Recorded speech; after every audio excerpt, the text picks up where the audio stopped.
Oh. Thank you, Daniel. We have Dennis Orcollo and Scott Frost. I guess there's 4 matches on the winner's side today. We just got started. And there was 4 matches on the one-loss side. Another match that's going on right now is Andy Kacher out of Tucson, Arizona versus Alex Paglian. That's still going too. We're in for a heck of a treat right now. So are the players. They're not playing for $100,000 this time. They're playing for the winner's side of the Freezers Icehouse 1 Pocket and 10 Ball Challenge. This is the 1 Pocket Challenge. 16 players walked into the Icehouse today. These two have yet to taste defeat. And these are arguably 2 of the best players in the world playing 1 Pocket. That's no lie. You speak the truth, George. I don't tell many lies. No, this is Daniel Busch with George Teyachea. Welcome back to POVPOOL and welcome back to the West Coast Swing at Freezers Icehouse. This is the the Freezers Icehouse Challenge. Streaming live from Scott Frost's pool room in Mesa, Arizona. Freezers Icehouse. We are honored. We are thrilled and honored to be here, and I'm also honored to be here with George Teyachea, player out of Tucson, Arizona. Has been a fixture in the billiard community here for over 40 years, 50 I'd years. say close to 50 years. 50 I've been years. Here. Started playing when I was 15. And here I still play in Arizona. And we've got great sponsors for this event: WestStateBilliards.com and JBCases.com.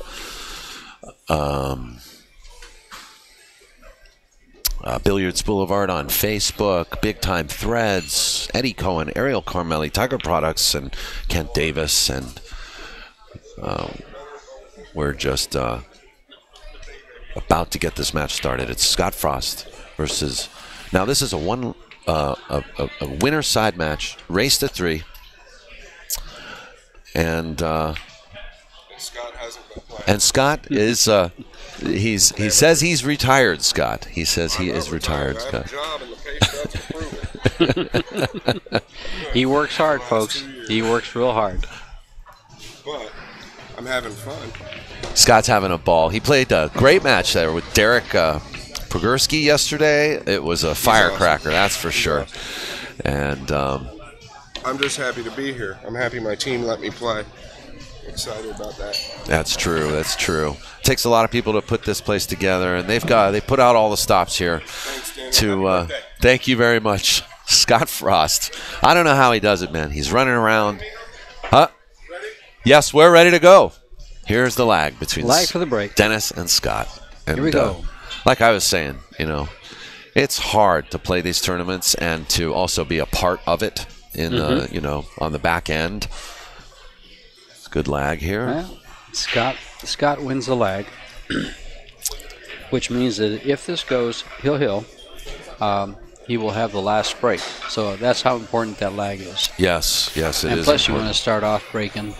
So you want to start off putting your opponent on the defense right away.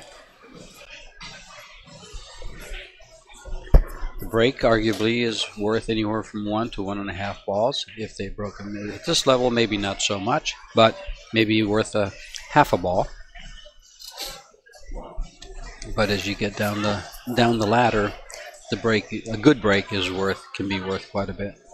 These two guys, they're kind of polar opposites as far as playing style too. Mm-hmm. Scott's, very fast and a big stroke, and he kind of was the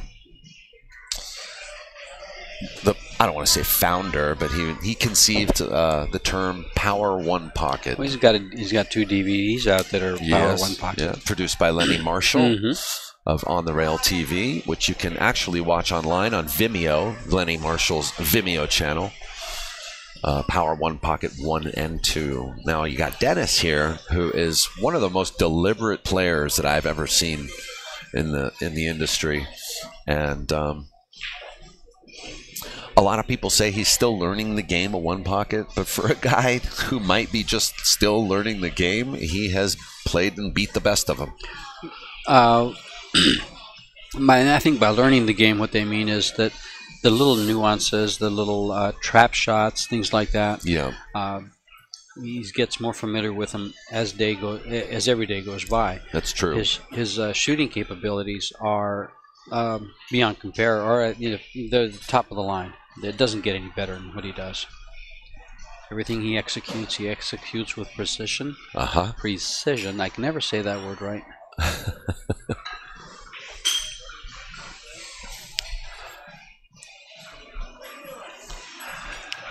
Shots like that, for instance.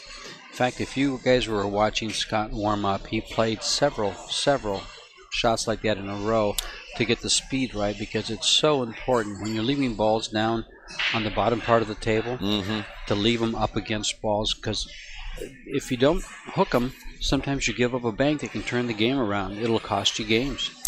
So that's what he was practicing. And Scott has he has a chance here to play an aggressive shot into the 1 ball. He can bank the 1 up and down table, bank it kind of flat. Maybe it comes off the 14 and gets closer to his hole. I think that's maybe what he's looking at. Because the 10 and the 6 are, he's looking at where he's going to be. That's exactly what you're right. The 10 and the 6 are doubled up. So it is a shot. He might want to take a look at this 4 ball. The 4 ball that's in the stack, yes, under the 11. Yeah. It looks like it goes wide. He's going to take your shot, Daniel. Yeah, the inventor of Power 1 Pocket. Yes, thank you. That was no, he's not. He's taking. He's twisting the 9. Because he can play it off the 1. See? And look where his cue ball is. Yep. He was playing to move balls. Yeah, but hopefully get a favorable kiss, which it looks like he got. He opened up some kind of a window though too, which allows Dennis a little room to breathe. In fact, he can come off the 3. Off the 3? Yes. You like the 9 ball? What about the 9 ball? If he comes off the 3, he runs. He hits the 9. Okay. Okay. No, I'm saying if he comes off the 3, he hits a 9. Right. There. Look at this shot. Look at this shot.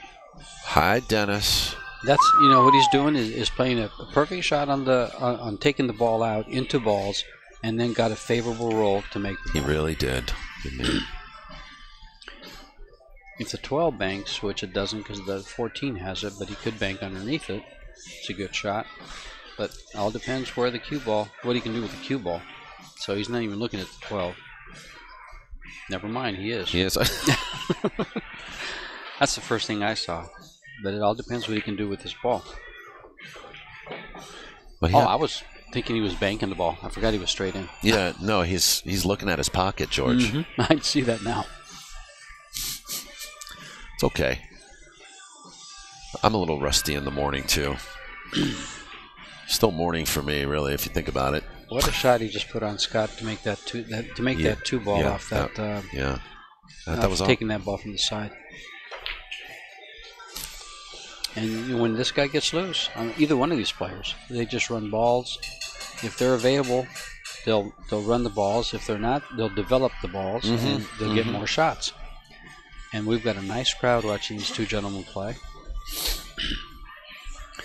He's probably looking at playing this 14 ball and either getting shape on the 3 or taking the 1 ball bank afterwards. Yeah, no shape on the 3, you got shape on the 6.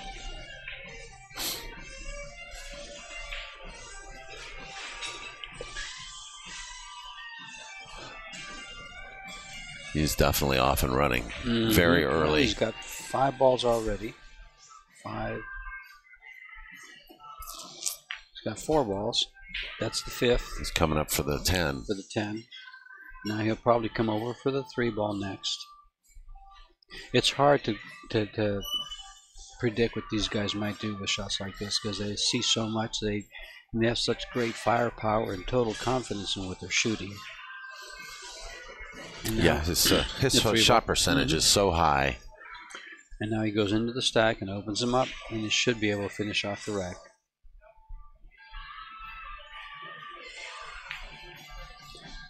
Oh. No, but guess what? How quick the tables can be turned here. 4, 7, 9. 6 He's balls. got 6 balls. 6 balls. Actually, that 6 is very important too. And Scott has a steep cut on this 8 ball that I think he has to shoot with shape on the 1 and try to go out from there, do something there. The 3 ball can be taken out.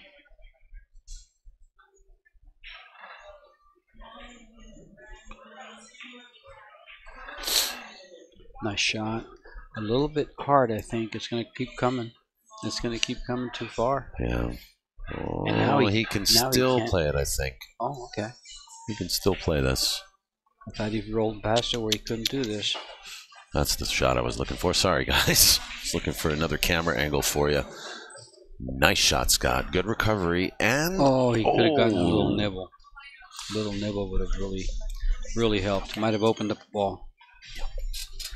Does he have a combo on the 413, or does he take out this 3 ball?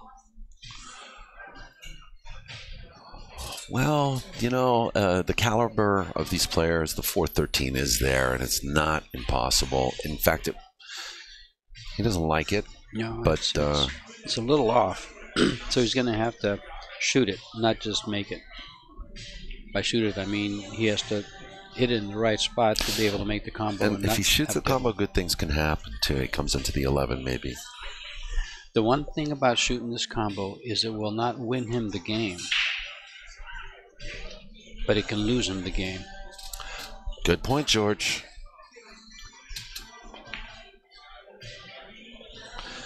See, you older guys, you got such wisdom.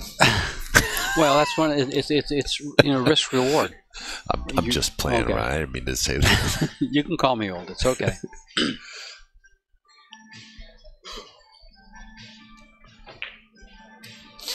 But Scott got a couple balls out of it. The ball count is 6-2 in favor of Dennis.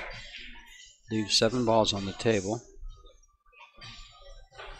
And the reason I can say this with all confidence is I can do my math and I can count. That was humor, folks.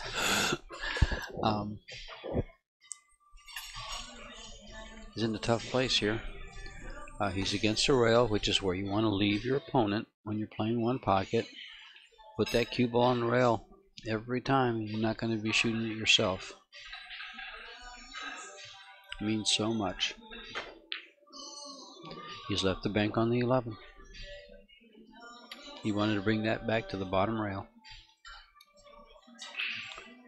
More importantly, Dennis likes the 9 ball more. Wow.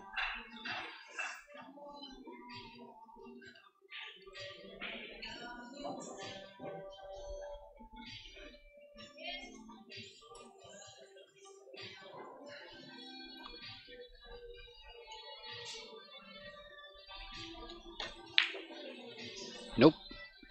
He hit that with inside English. He wanted to cut it a little bit more so it would hold up and make the ball. He didn't cut the ball enough. You know what I like here? What's that? Bank the 13 and shoot the 11. Both balls go to the hole. Your speed's kind of tricky though. I like it too.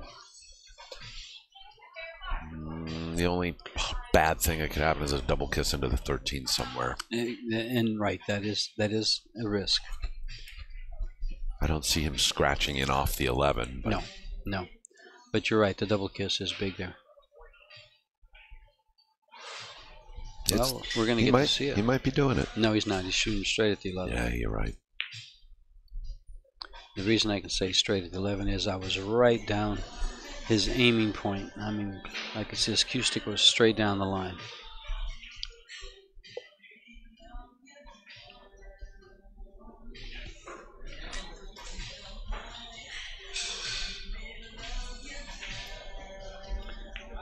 I'm going to limit a lot of what I say because Scott is sitting 2 feet, about 3 feet to the left of me here, in between shots. Yeah, you don't want to give him any help. I don't. No, it's not.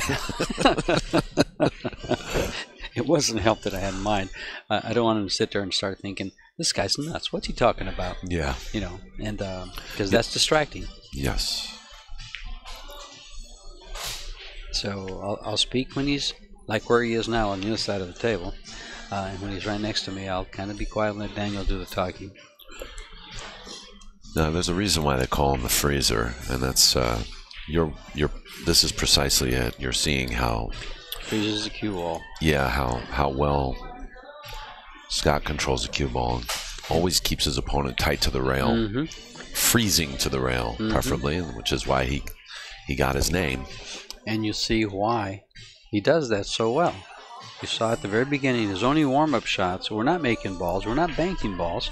They were just freezing the cue ball against an object ball and a rail at the same time.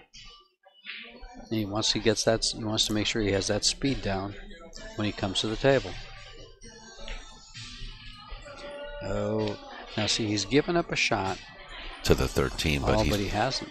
Well, actually, this is kind of safe for Dennis because you see how the nine's in nine front balls of the in a bad side. place. Yes, but I don't think he'll shoot the 13 with a 9 ball there. Because that cue ball does track over to leave him almost straight in.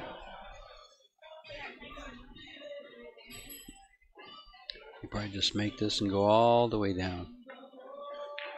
Just like this. Just like that. Now see, there's an example of, on the last match we talked about making the balls.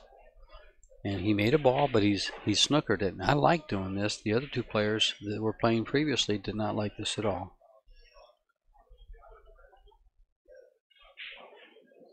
Scott's not happy with this. Doesn't like being where he's at. He's just gonna. He wants to find a way to hide this cue ball so he doesn't give up a shot on this 9 ball.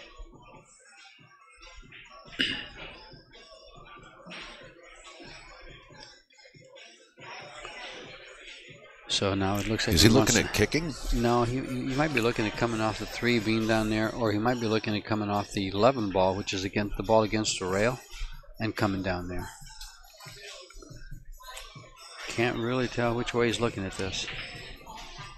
Looks like it's off the 11, come all the way down behind the 9.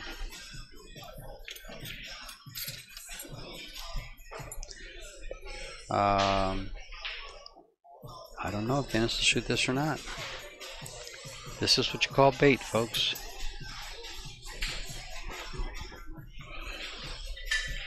That cue ball, though. Yeah, where is it? It's like, if it's not frozen, it's always at least inch or two off the rail. When you follow Scott, you won't be drawing your ball. And the bottom part of that cue ball is non-available.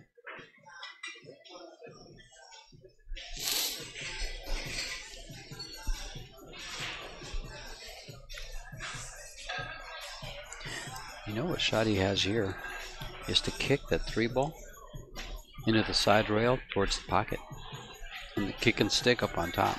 It's a long way away. Some players like it, some players don't. Yeah. It's an executable shot, but it can get away from you. It can get away from you. He's got a 6 ball lead and he wants to protect it. I mean, he's got a 4 ball lead he wants to protect. He's got 6, but the ball counts 6-2 in favor of Dennis. We got a big crowd building now. Oh, why wouldn't it? Big crowd around this table. This is one of the biggest matches you could possibly have in this tournament. Bleacher section full. VIP section looks full. Sponsor tables are filling up. Oh no. He did not want to make the ball. I think he was too railing it. He wasn't playing the ball. He was just playing the safety. Yeah, he was giving up a bank shot. He put so much reverse on that cue ball that he got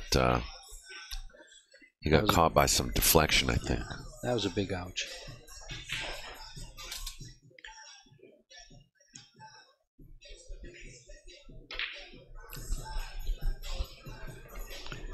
Fortunately for Scott, the ball doesn't drop, but it just, I don't know if it prolongs anything, but he's still in the game.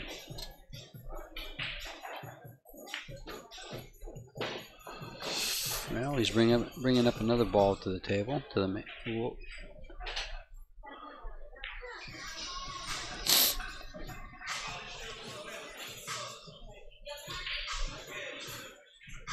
Daniel Veno in the chat room says retired stroke. That's what he's saying about Scott. That's why he missed that.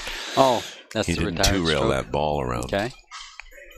Well, you know, when you're not playing competitively with guys of your caliber, you lose an edge that you used to have. Or that you have, but it's just not coming out right now. It's not developed right now. Yeah, there's a lot to be said for that. You know, you lose confidence, you lose just the consistency that you used to have, and he might be thinking about banking this 15 ball because the 7 ball holds his cue ball. He banks 15. That's not going to work. He's too risky. He only needs 1. Actually 2. 2. No, he still needs 2. Yeah. Scott took a scratch instead of putting him on the hill. That's right. But all the balls are on Scott's side of the table at the high end, at the top of the table. And here's one more that will get a rail, barely. Had that not gotten a rail, that would have been a big plus for Scott. Uh-huh. Mm-hmm.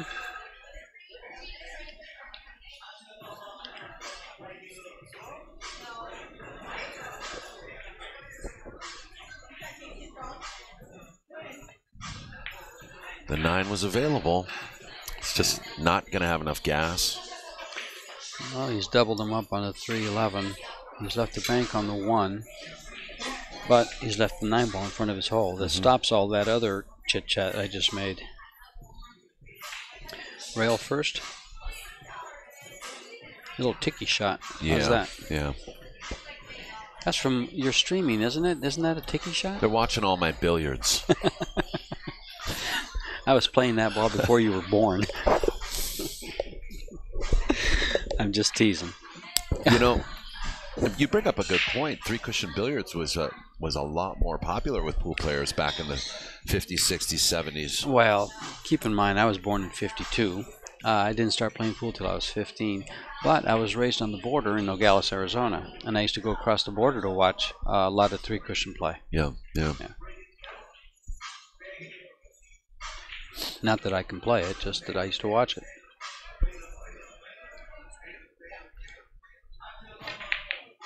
Uh-oh. He's going to be okay.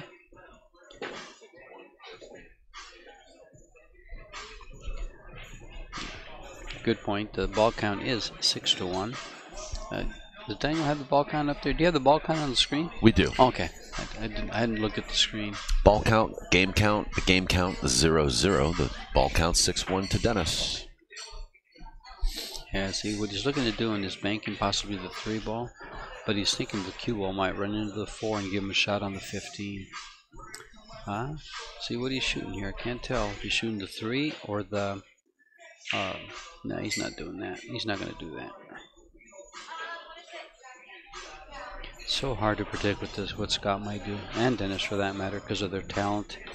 Their skills are so many. Yeah. That what we might see, or think is impossible to them is a hanger.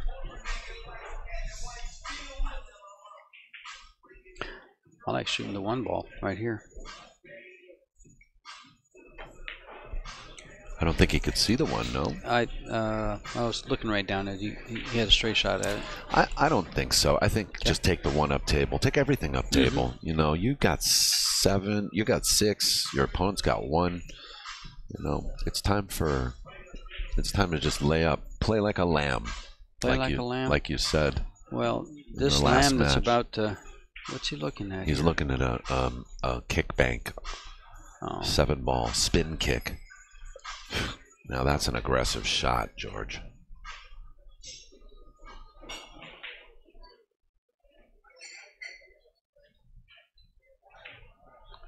Looks like he's shooting the 9 ball. A 9 ball. Yeah, he could shoot the 9 ball. There's some space there. Or is it the 4? He shot the 9. You know what? He was good to shoot that short, because if you shoot that long, it goes to rails. It rattles out of the pocket. Oh, goes okay. toward the other side. Okay. Good point. You've seen that? Mm-hmm. Oh yeah, I've done that. You shoot them with speed like that, and they double the corner and go to your opponent's pocket. Yeah. You shoot that long, and sometimes it's not a good outcome. I know the feeling that goes with that kind of a shot, and it's just a sickening feeling in the pit of your stomach. Mm-hmm. Mm-hmm. Dennis has a bank shot on this 9.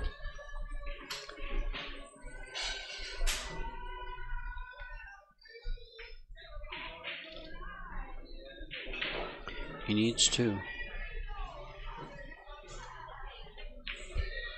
Short, but he is not giving up a bank. He's giving up a 3 ball. Scott's gonna go. Mm-hmm. Yeah, this doesn't. The 5 and the 5 ball and the 15 are tied up at the head of the table there, so he's got a free shot on this 3, unless he breaks him up. He hit it short too. Yeah, a little short. A little short. He would have done well to hook him somehow and protect it. He would have done better to have made it, which is what he was hoping to do and planning to do.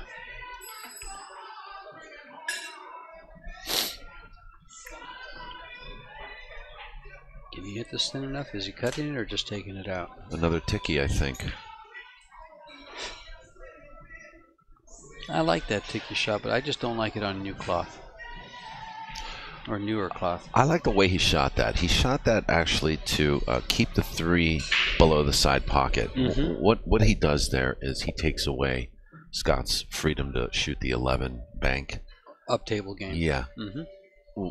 Well, no, he just takes away Scott's ability to shoot at that 11. Which is possible. It's just an open bank, or it's like he has to shoot it with a measure of risk. Now, if he shoots the 3, he has to guard against giving up a shot on the 7. If he shoots the 9, he also has to guard against giving up a shot on the 7 or the 3.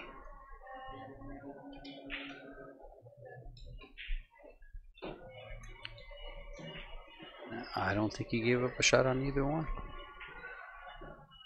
Good place for the cue ball.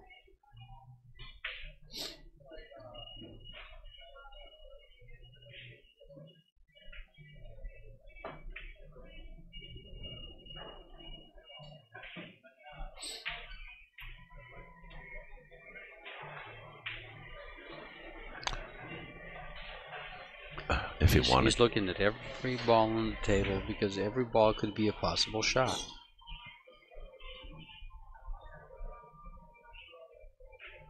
How do you like just cutting the 3, get it toward your hole, and try to place the cue ball underneath that 1 ball along the side rail? Just play a 1 rail out. Oh, he's just going straight into the 3. Well, he's going to try to hook him. Into the 1. He's going to try to hook him someplace, I think. Nope. No, he tried to flick off the 3. He's giving up a bank shot on the 3 ball.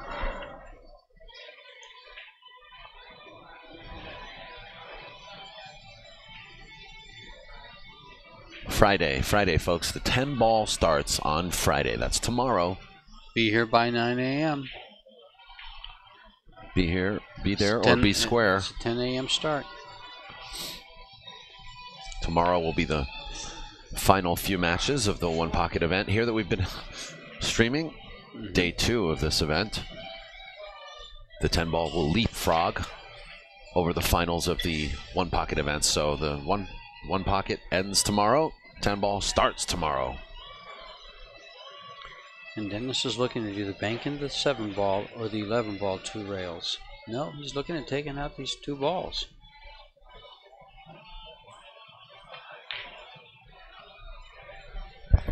Interesting.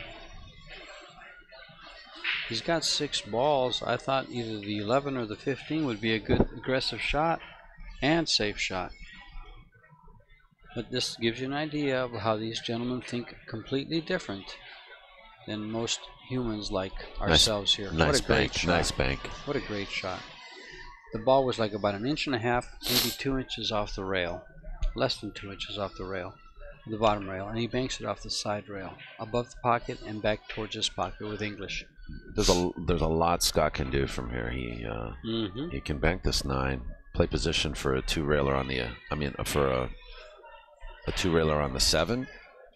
He can play position for, that's what he's looking at. He can play position for a 1-railer on the 3 or the 11, and he can also play to come up.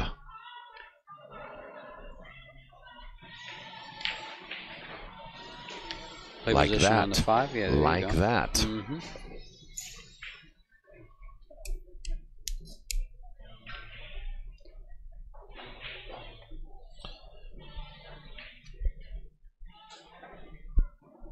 Is he thinking about that 5 ball? You bet he is.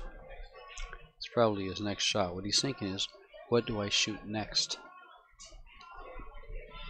I would think the 4 ball would be the better shot of anything there.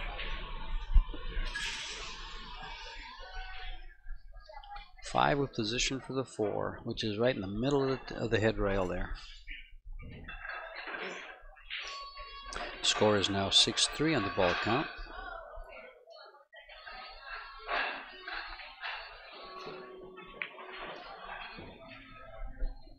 And he's left it out a little bit. Overcut it. But Scott did well for himself. He did well for himself. He made the tough ones. It's 6-3 now. 6-3 is the ball count. He got on that 5 ball real nice. He just wasn't able to convert it. But he's forced Dennis to come down for the 5 ball, which might get him a shot on the 4 or the 3 or the 11. Not sure if the 11 is froze or not.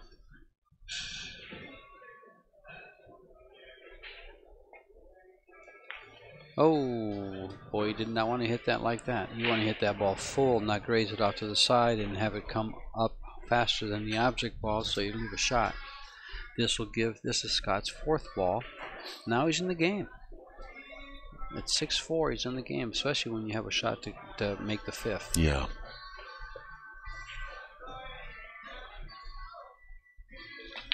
The one thing about one pocket is you're always in the game. As long as your opponent isn't racking, or you're not racking, you're always in the game. If it's 7-0, you're still in the game. Because one mistake, and you can go 8 and out. Which ball do you like to bank here? He's shooting at the 11. The 11. Because if he banks the 3, he's going to break the 4 ball out and possibly give up a shot. And if he banks the 4, it's much harder. Shoot the 11. He can pick his speed as well. Oh, his speed was perfect. Yeah, it was. Yes, that's pocket speed, folks, right there.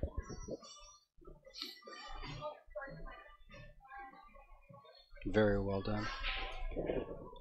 These balls are kind of tricky to take out from this angle. It's dangerous. You can double kiss. You could scratch. You could do a lot of things here wrong. You can make the ball. But with their accuracy, it changes that a lot. Free shot on the 11. Does he have the angle though?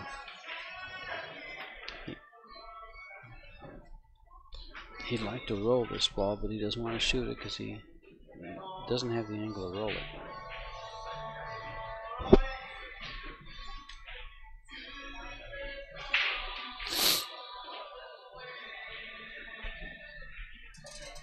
He's going.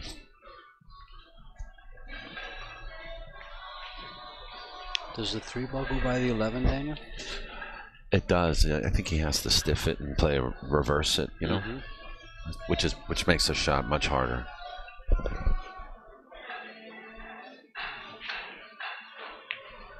Yeah, see, I didn't like shooting it that way. Dennis has 6. He needs 2.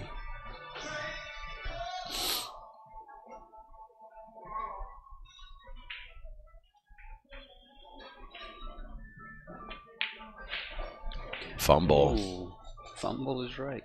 Fumble. Yeah, but the only shot he can shoot here. You see how quick? Scott just sprung out of his chair. Well, it's life. Yeah. You don't expect your opponent to miss that shot. Yeah. He's looking at 2-railing the 7 ball probably, but I think the 11 ball is something better to contend with, and he's overlooking at that now. He's going to choose. He's at the table. You know, he might kick this 15 ball. No, he's shooting the 7 ball, 2 rails.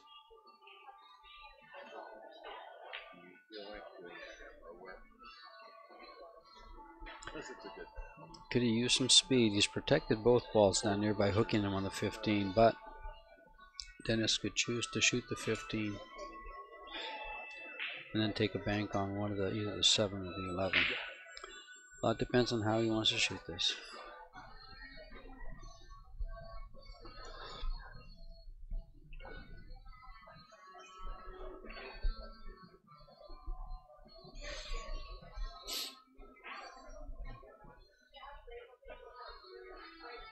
He's digging in a little bit. Mm-hmm.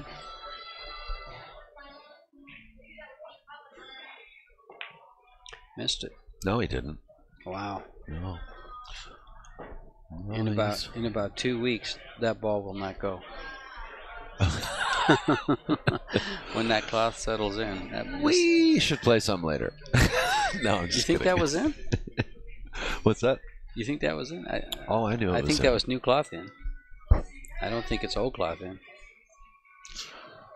That's actually one of my... I think it would have gone in anyway because the speed in which he hit it.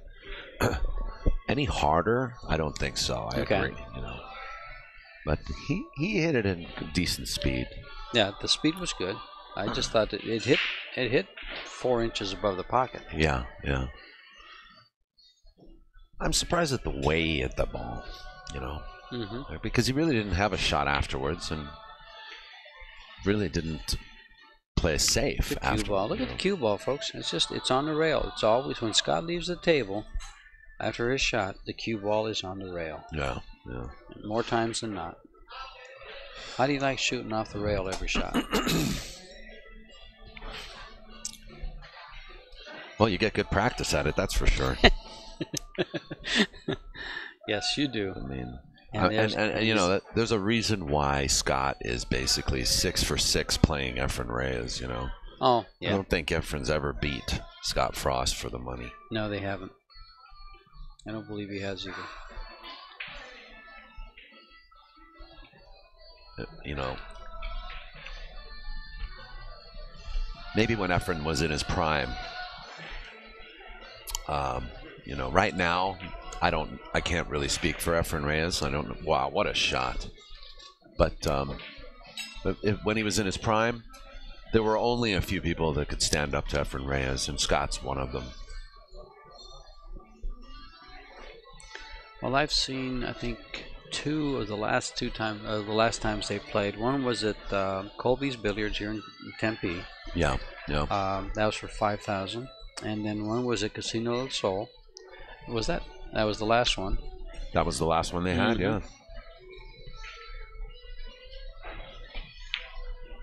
Good shot. Very pretty.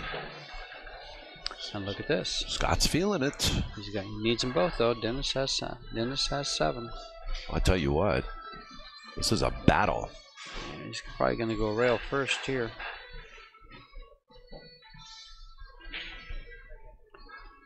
Looks like he's going to go rail first and get up by the side pocket to 2 rail to 4.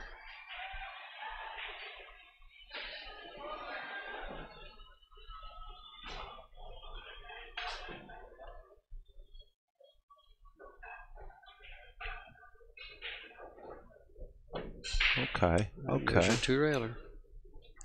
You play this 1 rail. He's going to play 1 rail with inside, yeah. Yep. Yeah. See, he was in a very good position. He was in a very good position to place that cue ball anywhere he wanted to on the table for any shot.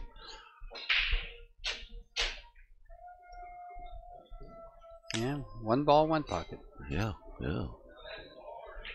And do you think Dennis was going to be in this position in this first game? No, a few innings ago? A few innings ago, it looked like Dennis was going to run away with the game. You know, and Scott was going to play catch up all the time. Yeah. And then all of a sudden, Tables turned, and we're in a game. Down to the last ball. Oh, It's watch your coming up. speed. Yeah. It's coming up. Watch your Fortunately, speed. both balls are on the same rail, same side. He does have a shot here. You can fin it with a lot of right-hand English, which brings the corner pocket into play, the upper corner pocket into play. He's drawn the ball, which takes the corner pocket out of play, but you can swing and miss the ball too. Too much. Yeah. And see, that's usually how that's missed, because you want to make sure you hit the ball. And he's got a back cut. He's cutting this ball right at the hole to win the game. And he was down 6-0, 6-2. He was down 6-1. 6-1, 6-2. I want people to know how hard this shot is. In fact, this shot's very easily missable. It's very common to hit this ball too thin. Because you're hitting it as thin as you can.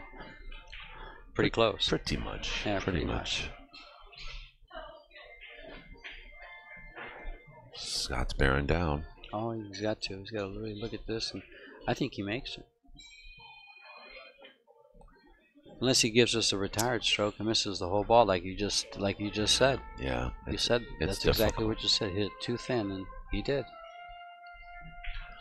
He hit it way too thin.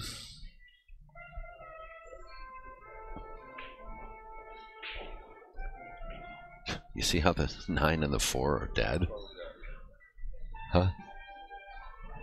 9 and 4 are dead to yeah, Dennis's but he can't pocket. Get to it. No, he He can't. just can't get to it. He'll spin this around. Spin bank.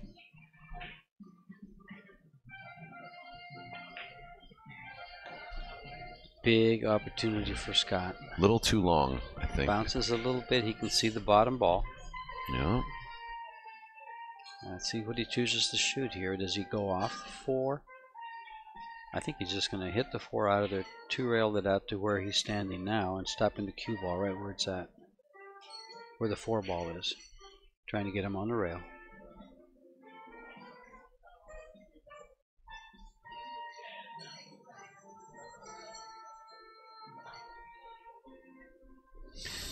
He's lining up on the 9 ball. He's banking the 9, taking the cue ball 2 rails. He's made it. How do you like that shot? Cue ball. How do you like that shot? That deserves a round of applause. What a great shot. I tell you what, I said it at the other event. If I could give everybody $1 in the audience, they still wouldn't clap. Well, that would have cost you some money because you had a few claps. You had quite a few, actually. The pool players are the toughest ones, toughest crowds ever. We've had, this is probably the biggest spectator group we've had for any of the stream matches, I believe. Did you have any big groups in this yesterday, Daniel? No. We had a nice, happy crowd when Scott played his Derek. Oh gosh, he made it. Look at it. Shortened up. That's humidity, folks. Has he sold out? Is the question. 2-railer? No, I think the side pocket's in the way.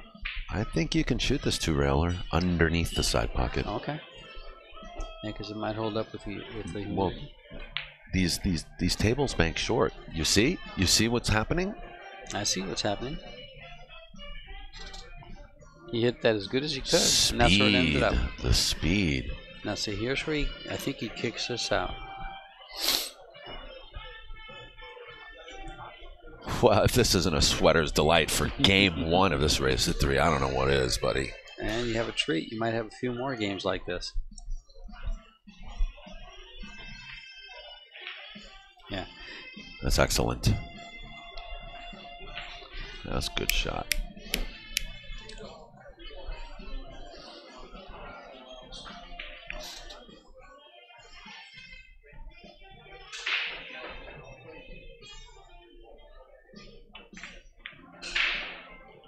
Well, Dennis makes the ball. Now, see, this is what we were talking about earlier in the last match, making balls. See, I agree with this shot. I like that shot.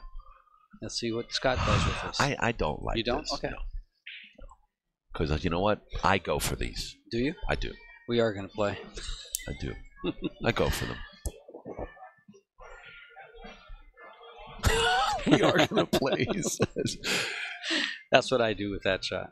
Well, yeah, there's that too. There's that too. I go for them when I'm feeling like I can do it. Okay. You know? See, the reason I don't go for them is because I always feel like I can do it, and then I get up and prove that I can't. So I don't. Dennis just going to let him do the same thing. Yeah. We might see. This might turn into a what was that movie where the Groundhog Day? We're going to see the same shot over and over again. If he puts it down, and Scott, this will be a replay. Yep, it'll be a replay. Yep. Same speed. Here we go. Yeah. Because if you hit any other speed, you might give up a bank. Yeah. See, pointing after the shot. Well, he's trying to tell us what he's trying. Yeah. And if you look at that, that was actually good information for those of you watching. Yes. Look what an advantage it would be to have the 4-ball against the rail, then be pocketed again. Because now he's just going to pocket it again, and he's going to shoot the same shot again, and try to get it to the where he was trying, or he just pointed he was trying to get it. Yeah. Which is the head rail, unless he changes his mind. Since I said that, he probably will. No, shooting the same shot. Same shot. A little bit harder, hopefully. So it doesn't want to make it. He wants to put it way up there. Nope. But see, if he hits it softer than that, he might have given up a 2-rail. That is possible. I don't think he has a 2-railer here. Too dangerous to shoot it. Yeah, you're right. All right, so we're no longer watching a scratch record. Okay. That was cool. Yeah. That was cool. 3 innings of that shot. That was cool. And it actually gave us a little insight as to what both players were trying to accomplish. Yeah. Scott was trying to put it on the head rail so that Dennis could not pocket the ball and had to force him to make something. And think about what Dennis's options were if it was on the head rail 4 inches to the left of the pocket. He doesn't have very many options, and he stands to sell out no matter where. So Scott just opened the door here for Dennis. But it's a fire bank. He can't slow. I don't know that he can slow roll this. You gotta, if you can drag stroke this. Yeah. If the thing is, the cue ball stays on the right side of the table on top, and if your speed's off a little, you give up a bank on the 4-ball for the other pocket. My guess is he's going to hit it hard, so if he misses, it'll go back up table. Uh-huh.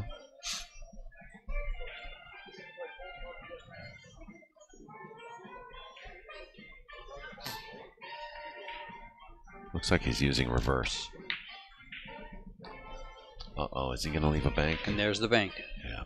See, that's why my guess was that he would miss it, hard enough to get back up. Yeah. This might not be a bank. It looks like if he hits it perfect to bank it, it double kisses.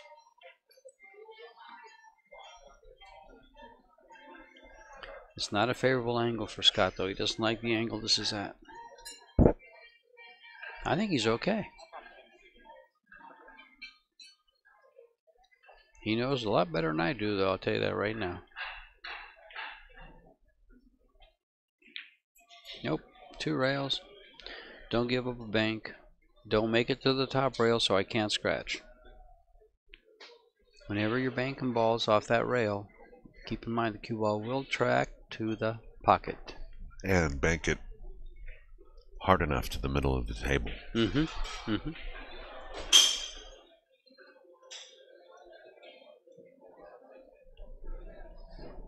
This is just, he's just going to take it out and try to put it on his side with the cue ball on the right side of the table. He might give up a 2-rail shot here. He's using left-hand English on the cue ball, and he wants to 2-rail the 4-ball out of there, leave it on the left side of the head rail. Scott might have a 2-railer here. Yeah. Scott's played actually an excellent shot here. Mm-hmm. Nope. Well, that wasn't too bad either. Yeah, no. I thought he was trying to go high with it, and instead he hit it soft. I don't see anything here. Let's see what you do with the return here. You're just going to bank it over to the left side. No, he two rails it and loses the cue ball. No, he doesn't. he's Perfect. all right. He's okay, right. George. He's okay. I thought for a second that cue ball was in the drink.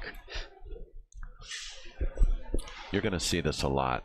Basically, when you're going up table with one ball, one pocket, you're going to see these shots where the players are going to try to line up straight from pocket to pocket, just like Scott has done here.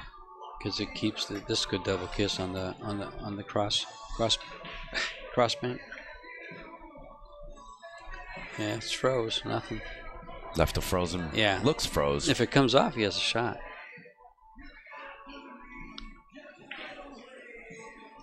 Scott will probably just hit it real soft and leave them both up there together so there's no bank shot or two railer available.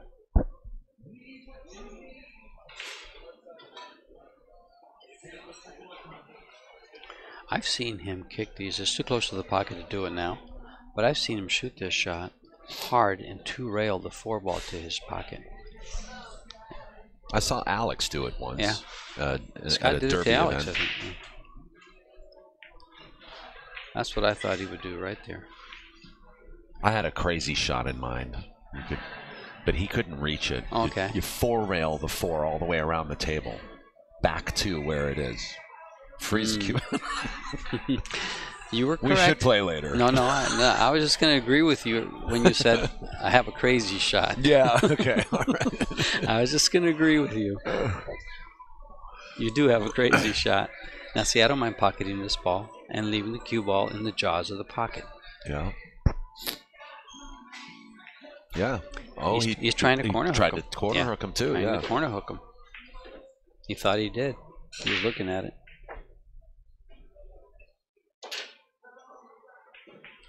Ball count, we're tied at 7. This is for the game. Of course, you would know that if you played one pocket because there's only one ball left on the table. So Captain Obvious here just pointed it out.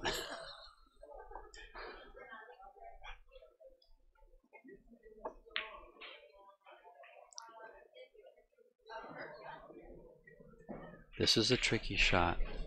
This has the speed's perfect here. If he banks the ball, he has to contend with a scratch in the left-hand corner. So he doesn't really have a bank shot at it. He could cut it thin and put it on Scott could put it on his side of the table with the head rail.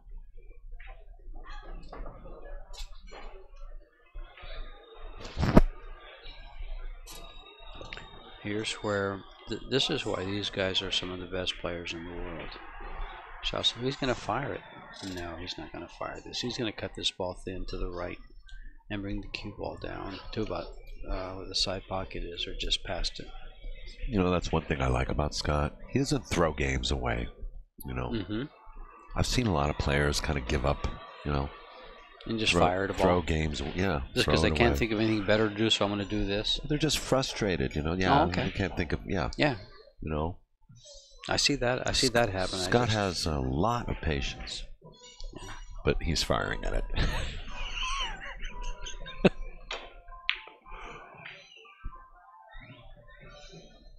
And return bank. Yeah. And see, I did like just cutting the ball thin over to the right side and coming down to the bottom. Yeah. He could have dragged it out a little longer. Had the option. Well, you know. Now see, he's got a shot here. If he doesn't make it though, he's going to give up a shot. And this is speed's perfect.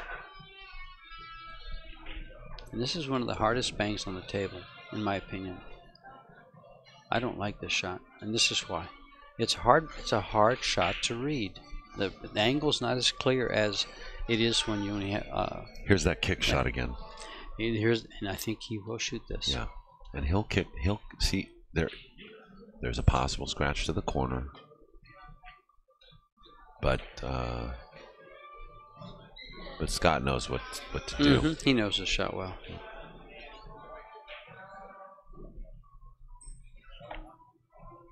Two railer. Well, if he two rails this, he has to hit it with speed so he doesn't leave a return bank, and he has to worry about corner pocket. He might be three railing, George. No, he's two railing. That's going to hold on. Yeah, but that was fast enough. Mm-hmm. Yeah, the speed was perfect. Two railer, you think? Could kiss. I'm not sure about that. Could Yeah, kiss. If anybody can do it, Scott can, but I certainly would pass up on that. Mm-hmm. I like this right here. Yeah. As long as you don't make it. Perfect speed. That's perfect. Perfect. Just don't give up a two railer there, folks.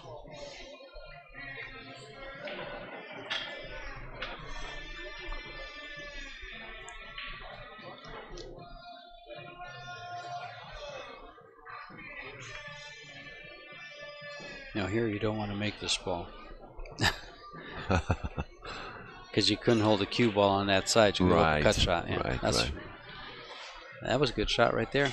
I wasn't sure if the ball was froze. I wonder how he would have shot it if it was froze and he couldn't do that. We got ourselves a little end game here, guys. Oh boy. It's been going on for a while. That didn't sound.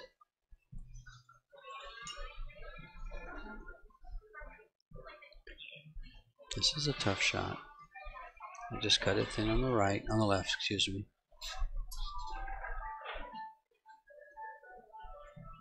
Just come down, cut it thin, and come down to his own corner pocket. He's going to the other side. He's gonna kick at it and just catch a rail real soft. Is that even gonna get there? Wow. Why would I ask? Should I ask? He shot it. It'll get there. Nice stroke on that ball. Yeah, very good stroke. Good shot. Well. Now see, Scott has to guard against giving up a one railer or a two railer on this shot. Hit it good and thin. Yep. And the cue ball. Look where the cue ball is. Cue ball's beautiful. You're not drawing this ball unless you want to elevate.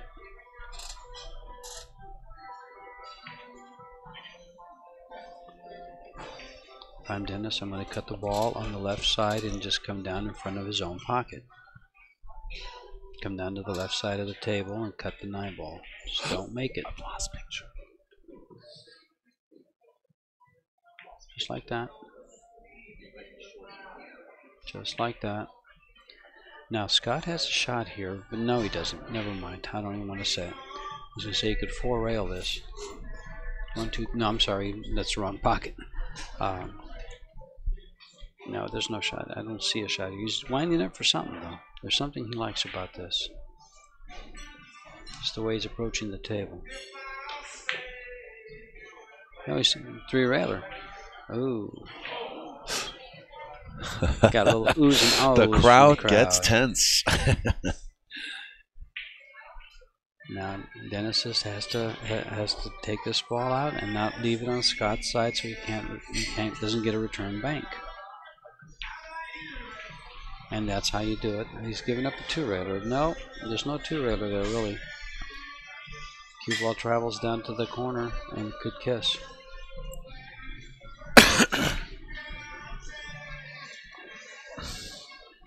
I think he's going to cross it the way he did earlier. He'll just hit thin it on the right side so it banks over to his side against the rail, and the cue ball comes down to the left side of the table. And he wants to take a look at something else.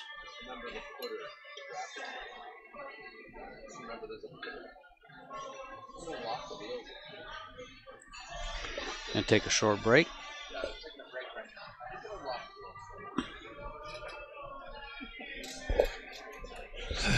Taking a break, and this is such a good match. You can unlock the wheels if you want.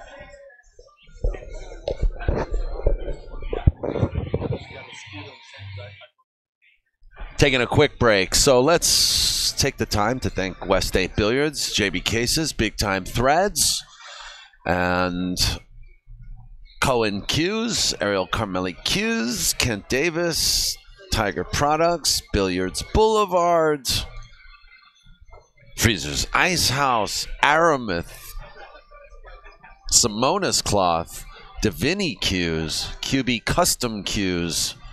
I hope I'm not forgetting anybody. I want to thank all of you guys. So we'll be right back with this wonderful match here between Scott Frost and Dennis ORCOLLO. Thanks for watching POVPOOL. Keep loving pool. Share, subscribe, like. We'll be right back in 2 minutes.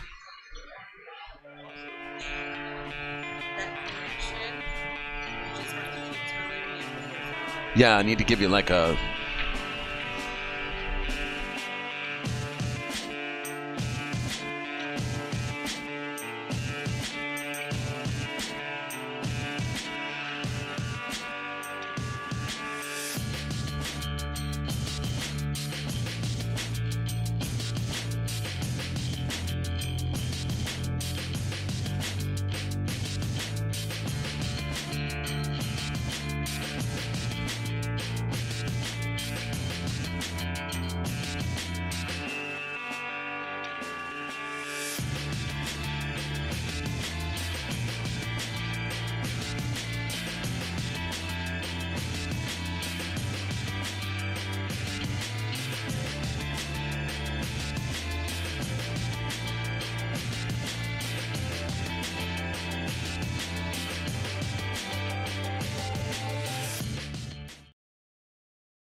Okay, we are back. Scott Frost.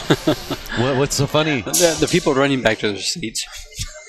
Oh, yeah, people are running back to their seats here. People are running back to their seats to get to this match. Yeah, Scott gets back in the arena to shoot this shot. Yeah, There's like about 7 or 8 people just running back to their seats to watch this. That was funny. We've got a hell of an end game going on here between Scott Frost and Dennis ORCOLLO, and it's just the first game, race to 3. Daniel Busch sitting here with George Teyachea. I'm glad we got up for work today. Yeah, watching two of the best. This is your happy birthday gift. No kidding. This is quite a match for your birthday, buddy. Scott wasn't lying when he came up and said happy birthday, That's Daniel. Right. I also saw he's going to buy you a drink. Oh, he's going to get me drinking, huh? Okay. Maybe I'll save that for the players' ball on Saturday. There you go. That should be quite the treat here at Freezer's Icehouse in Tempe, Arizona. There's a players' ball taking place here Saturday evening. Come on down to Freezer's Icehouse. DJ Flair, and there's going to be dancing. And a little player appreciation evening. You're a player? Come on down to the players' ball. And even if you're not, come on down and have fun with everybody here. Yeah. There'll probably be wall-to-wall action. Tables will be open. Yes. Well, there'll be a 10-ball tournament going on, but no, I think tables will be open. And drinks will be flowing. Coldest beer in town. Freezer's Icehouse. Is he playing this two-railer? Does look like he wants to, doesn't he? He's going to kick at it. He's going to kick at this ball and just make contact and leave it there. Not leave both balls on the right. That's... This one might not get there. That's too soft. That's too soft. That's going to cost him one. It did cost him one, didn't it? And now, what I like about this shot, I think Scott will play the ball on the spot. And in return, he might get himself a 9-ball bank on the next shot. When he comes to the table, we'll have a bank at the 9. See what it does here. You know what I've seen? No, never mind.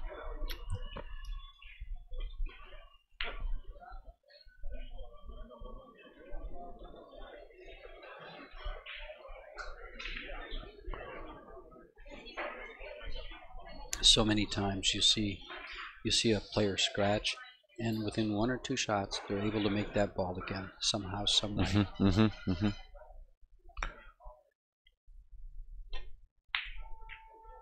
And or sell out, or sell flat out. I tell you what, maybe Scott was right to go and take a break. He really put Dennis on ice, it seems. Well, that's what I thought.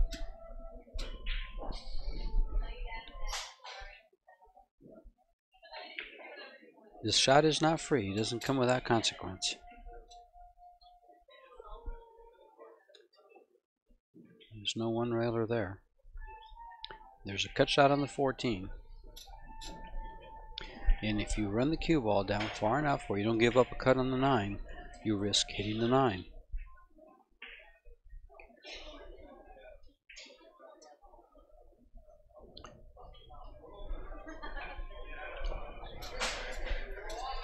Here's where a player has to decide what to do and stay with that decision.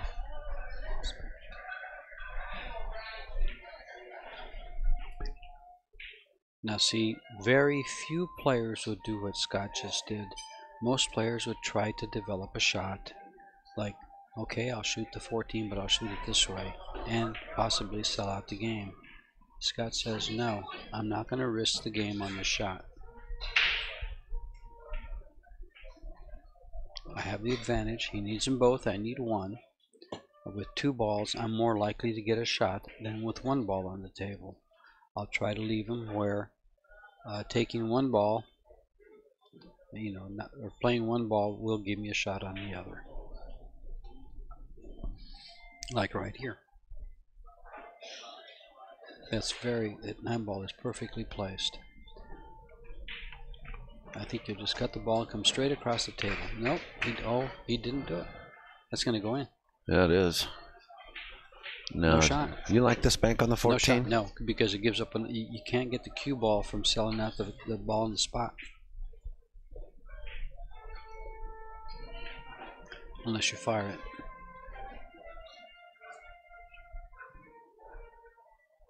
I'll cut the 9 ball up to the 14 and come over to the other side.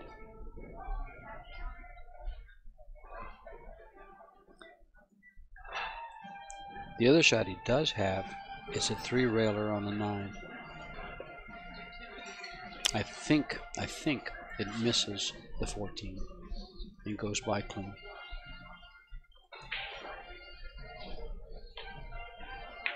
Oh, no, he could self-destruction. Yeah, kind of like what Dennis just did on the last shot.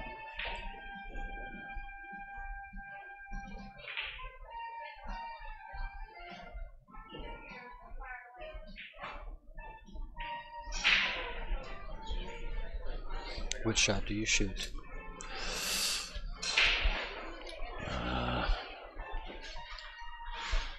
Both shots. I don't know, but Scott's safest shot is the 9. thoroughly disappointed right now. Oh, he fought so hard to get back. Well, to his good fortune, Dennis actually has to make 2 balls instead of the 1. But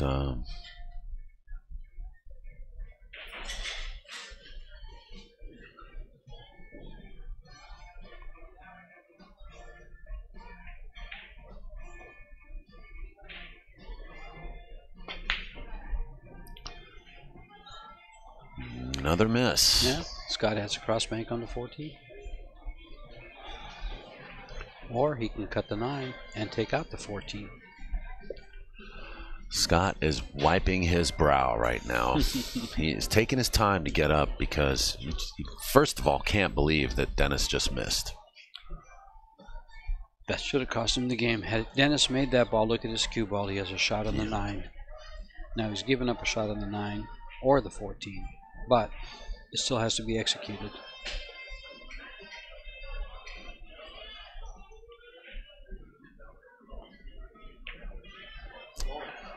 Shot it too long, but you know what? He's, well, no. Can Dennis bank the 14 now?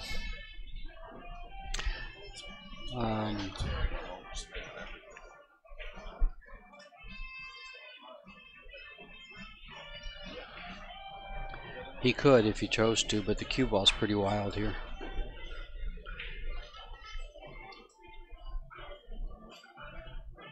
Dennis can spin around the 9 with the outside spin. Oh, he spun under it. Missed the 14. He's lost the game. He's lost the game. You're right. He gives it up. And just like that, game 1 is over. Scott Frost That's Scott celebrates his first win. I tell you what, that's the most work you've done in about a week, right?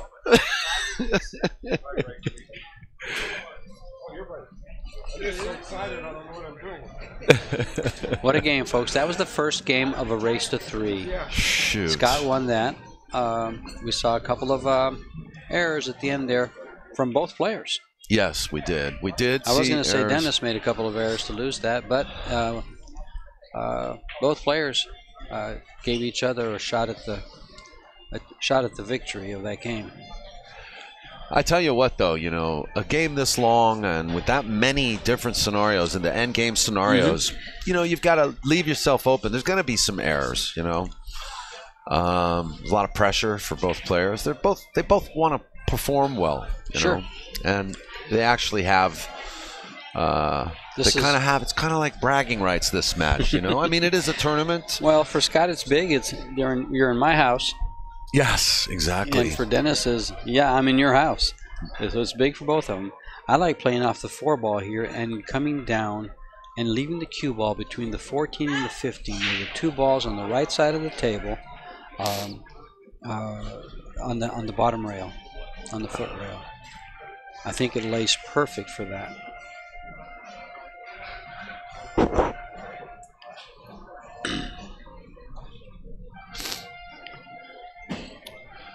Thanks to Russ Zorn. And there's the shot he just shot. Perfect. Oh, he's given up a bank on a 15. That's unfortunate. Had he laid up into the 10 first, it would have been right between them. He's actually, I think, given up a shot here. That was my shot of choice. He shot exactly what I would have thought was the right shot.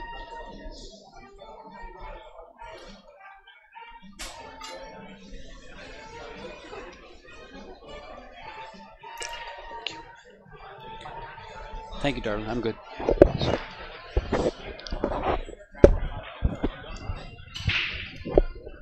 Scott's up, and the ball's not in. He's got a shot on the 10, or he might choose the combo. That's for him to do. He's on this combo. Think so? Oh, yeah, he's on top of this. It would be an easy shot to play for him, for his caliber. It'll be an expensive shot to miss. And he's open for the 10. With the 6 ball available and the 11 ball available for next up. So 1-0. Tough to get on the 11 ball though. He's going forward. Oops. I apologize, guys. I'm on the wrong angle. There's a lot going on. There's a lot of people, distractions. This room is full. I'm running the chat. I'm running the cameras. Yeah, Daniel's a busy man. Talking to George, so. He's busy. Uh-oh. When he's not talking, he's doing something on the computer all the time. I'm just sitting here with my arms folded, watching these gentlemen and shooting my mouth off. Meanwhile, he's shooting other ducks.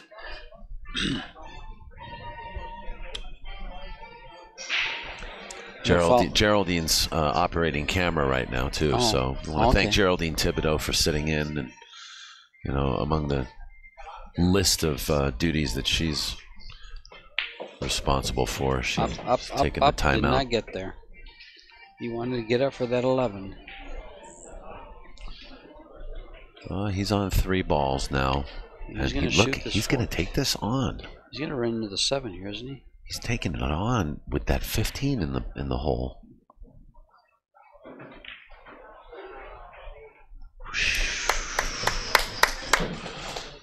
He's Good shot, no reward. Not happy with the outcome, but great shot for Scott. Shot, under pressure to cut that ball in.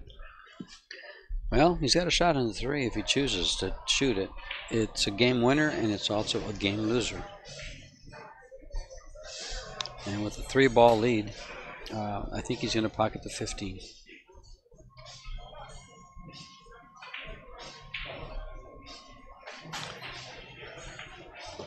Ball count is 3-1.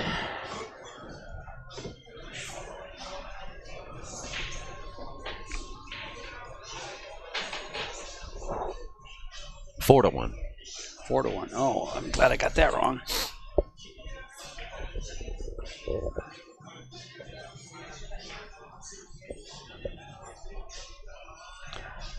Oh, he played this 2-ball. Oh, nice. That's going in. That's a nice shot. And a good cue ball to boot. Does the 8 go? 14-8. Scott got up to look at it. I don't think so.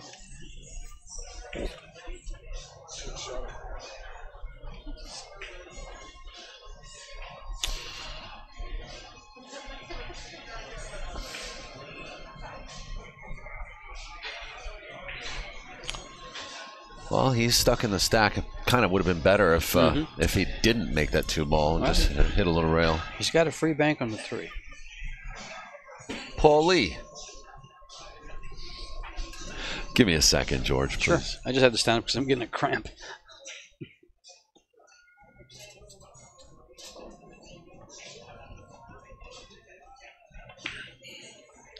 That didn't open up. He's giving up a shot on the 4. Unless it goes off the 5. Oh, that was close. And Scott has a good shot on this 4-ball to get shape. To come down on the inside of on the right side of the 5. I'm not sure if he can hold for shape on the 12-ball, which is the ball that sits alone in those 4 balls by the spot.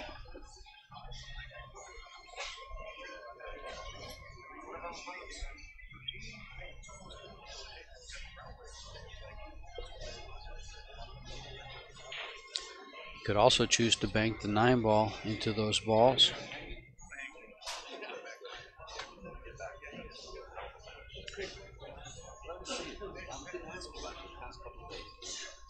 I have a feeling he's shooting this 4 all day long.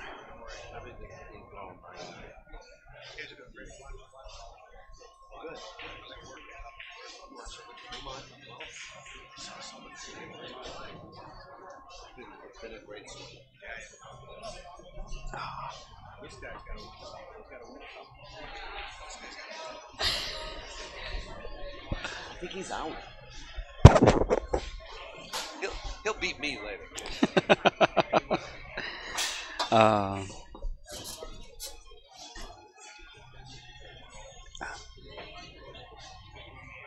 Is he thinking about shooting this 8-1? What's nice about this shot, if he hits the 8 ball, his cue ball could come right into the 3 ball off the rail. So it's a double whammy. I think. Do you see the shot here? Shooting the 8-1 combo, the cue ball goes to the rail, spins down into the 3. Oh yeah, hide behind the 3, kind of. I don't know if he's going to hide it. I think he might try to play shape on it. Boy, oh boy. I mean, how do you even see a shot like that from up there? This is what you call seeing the whole table, seeing everything. Yeah, but can't he just shoot the 4 and roll forward? There's no shot afterwards. There's no shot. He has to come all the way to the rail, and he'll have no shot after the 4. So he's risking for 1 ball. Here if he makes this, he wins the game. He's got 4 balls. He'll pocket the 1, have shape on the 3, and then come up and get the 14, 12, whatever he wants. But it's a heck of a shot, and it lays really, really nice. I like the shot, but it's risky. He's shooting the 4.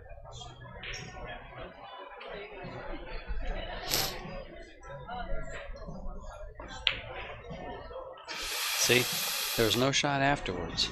Yeah, but he is. But he's safer. He's safer.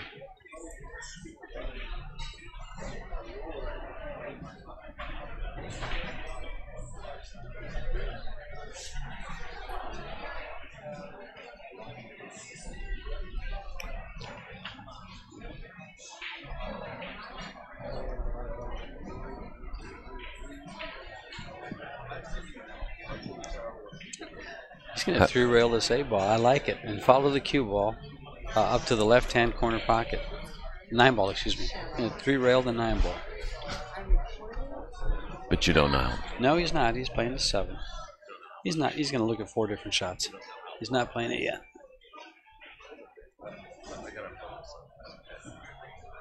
I forgot about this altogether. Why didn't you put the big bat in? I actually really like bank 3-railing this 9 ball and following the cue ball up to the left-hand corner pocket. If you're recording,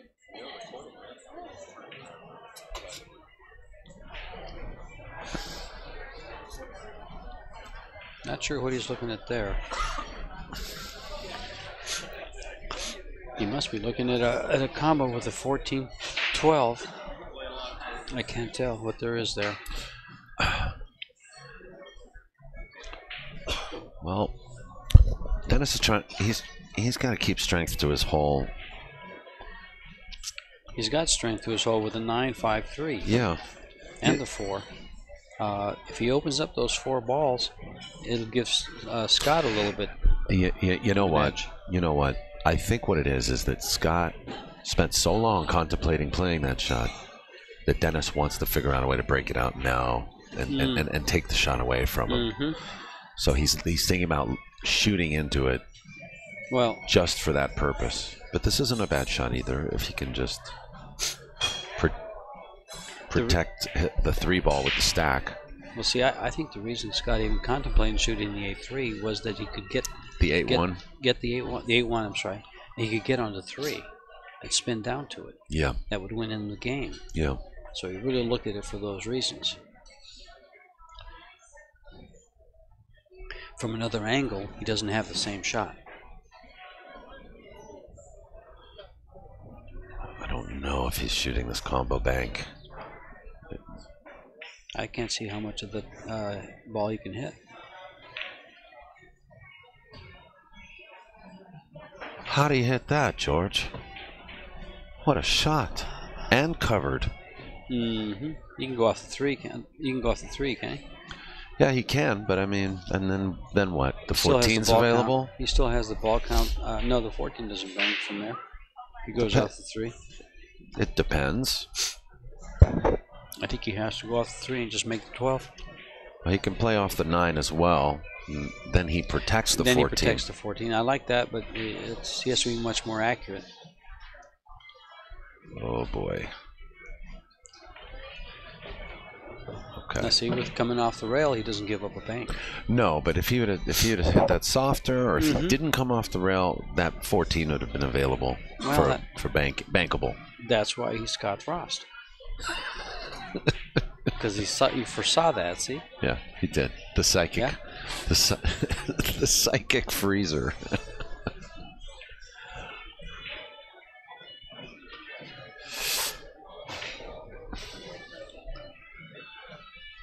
Medium pool, get it? Medium pool. Oh, yeah, I get it. I get it. Should we have a seance afterwards? Yeah.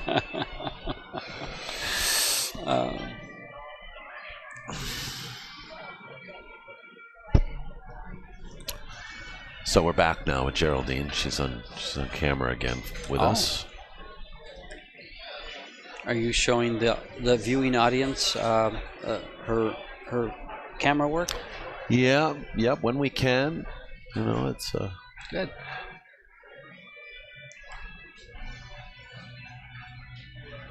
it's there. It's available. Slow roll.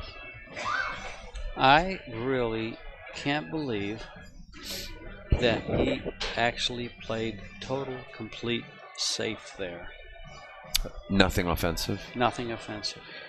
I thought he would try to move something and, you know, put Scott at a big disadvantage. Scott can come off the 9, come down to the bottom again to where he just was.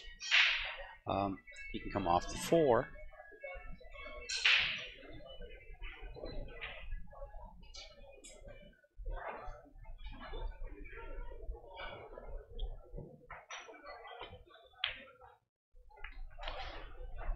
He could bank the 9 apparently, and he's done good as long as he doesn't have a shot on this 8. Now he can't bank the 7 because the 9 ball covers that. If he comes down a little more, he gives up a bank on the 8, and the 8 would go into the 14.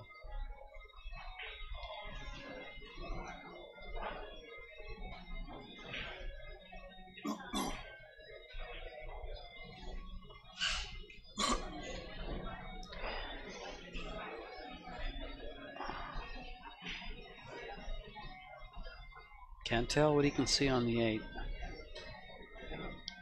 He has to get the cue ball behind the 14.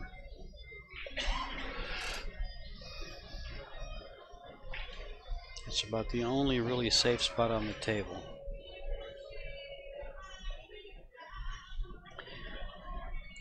He could shoot the 1 ball into the rail underneath the 14, taking both balls out and stopping the cue ball on the bottom rail right in the middle of the table. If he shoots this, I don't think he can avoid giving up the 9 ball. He has to make the ball, unless he's trying to power stroke this ball and come all the way down on the left side of the table to the 14. It's crazy. I don't see what he's trying to do here.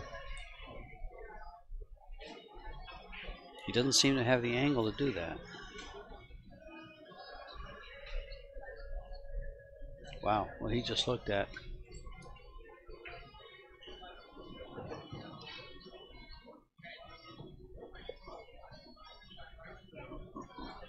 His shot's down here in the bottom. The 14 is key. He's got to get the ball back behind it, around it, remove it, and get the cue ball on the bottom part of the table. I still like taking the 1 into the 14, taking them both out and stopping the cue ball on the bottom rail. But Dennis knows what he can do or what he can't do, and he'll try to do exactly that.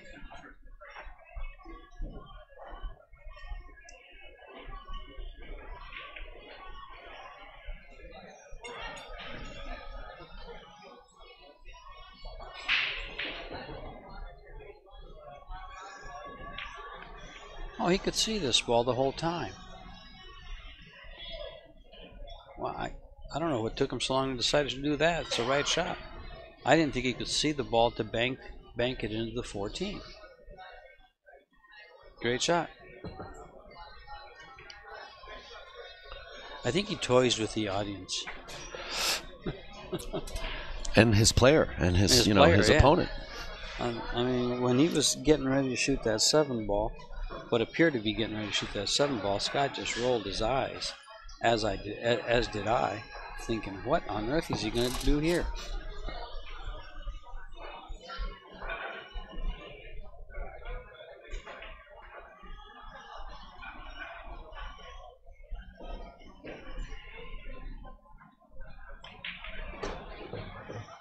Sacrifice. That's kind of the shot I thought Dennis would shoot with that 14 ball and remove them both and stop the cue ball right there.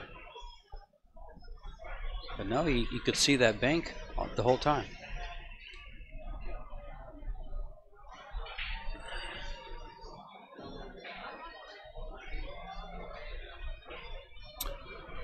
Well,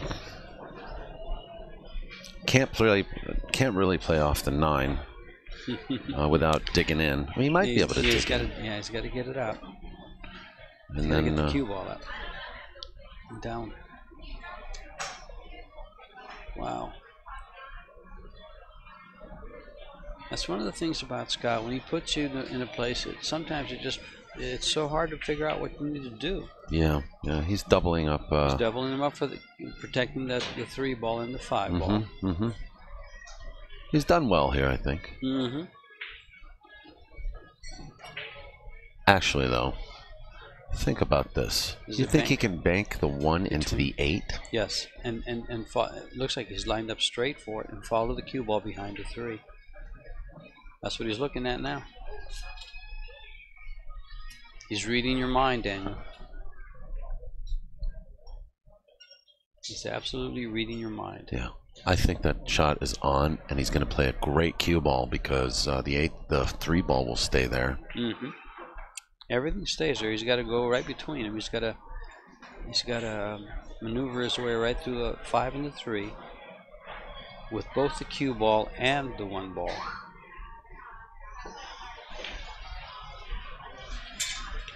Oh! He's given up a bank on the 1. He has, but do you think it would have been? Do you think he was trying to play into the 8 or into the pocket direct? I think he was. I don't know. I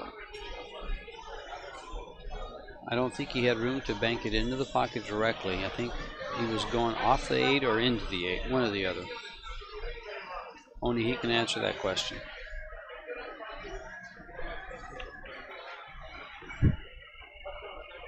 But the ball count is 4-4, and Dennis is looking at 4 balls. If he makes the first one, he'll get the other 3. He did not make the first one, and he's given up the 4. He's given up the 4. That was an out right there. Yes. Well, actually, no, because look where he put his cue ball. But yes, you would think that was over. But yeah, now Scott kind of has to shoot this and make it, and he'll have a shot on the 8.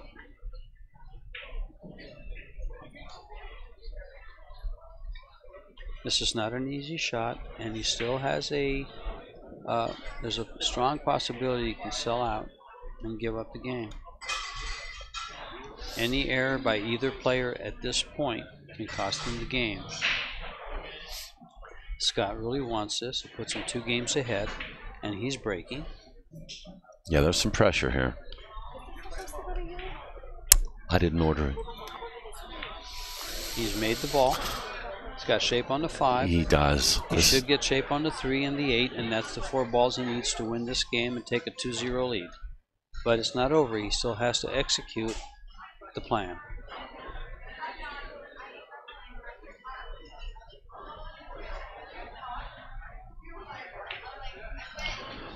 Oh, George, what happened? I jinxed him. He undercut it, didn't he? I jinxed him. He hit it thick. He's laughing at himself. He just can't. He's beside himself at how difficult it's become for him to execute after, his retired stroke. His retired stroke. And one thing's for sure: Dennis's stroke is not retired. No, it's not. Watch this shot. Swinging at this. Oh, he hits it long. He didn't make it.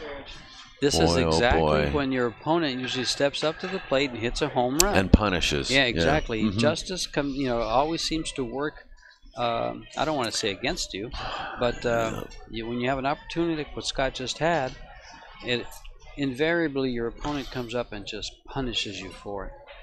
At this point, revenge is a he did dish not. best served cold, right? Is that what it is? Something to that effect. This is a tough shot. He'll probably go off the 3 and try to put the cue ball up against the 1-7. Nope. What's he doing? He's thinking about 2-railing the 5 ball? I think he just took a smoke break and was smoking something other than cigarettes. Oh my! Well, it is legal now, isn't it? It is. No, it's not. Well, Unless you have medically, a medical card, yeah. medically. California is legal. I hear they ran out. They're gonna. That was that was Nevada. Is that Nevada? You kidding me? California's the frickin' source. Yeah, now he's playing kind of what I thought he would play. That's the right shot. That's the right shot. It's a free 9 ball. It's a big 9 ball too. This hole on this 9 ball is 12 inches big. 13. It's a huge hole for the 9. The people in the chat room are saying that, they're stalling for action. I don't think so. Well, come on down and give them some. Yeah, there you go. Yeah. He had so much room, he hit it straight in to the rail. It rolled out a little bit. Twisted out, I think. Again, Scott has dodged a bullet. Yeah. Well, yeah, but look how small the barrel of this gun is, man. I mean, what do you do here? It might be time for that 2-railer he wanted to shoot last shot. Yeah, I mean, I don't know. No. He might just roll the 9 in. Yeah, that's what he did. And look at his cue ball. What a nice cue ball. When you can put your opponent right there, it's worth a ball. Yeah. Mm-hmm. It really is. Mm-hmm. Now it's 5-5. So. Yep. We're back in this position again here with the. It's a lot harder now because now Dennis doesn't have an offensive shot to make. Okay. This is a tough shot. He doesn't like it. I wouldn't like it. You wouldn't like it. But he's got to shoot it.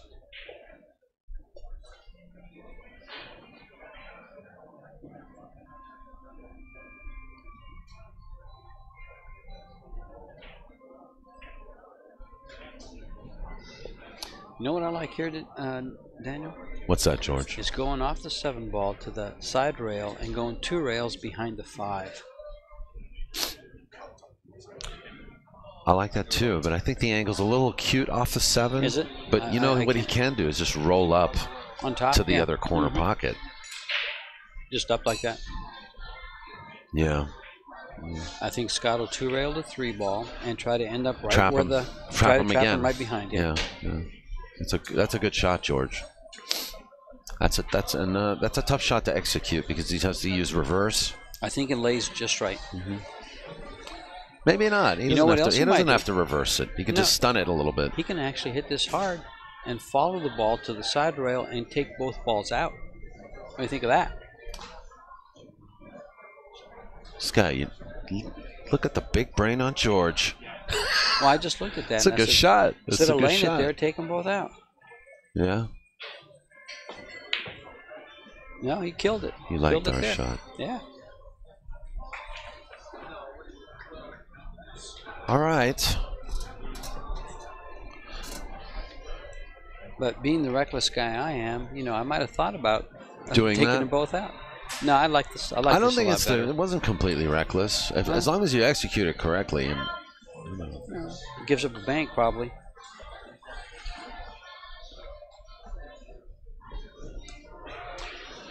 Dennis is having a look-see. Ball count is 5 apiece.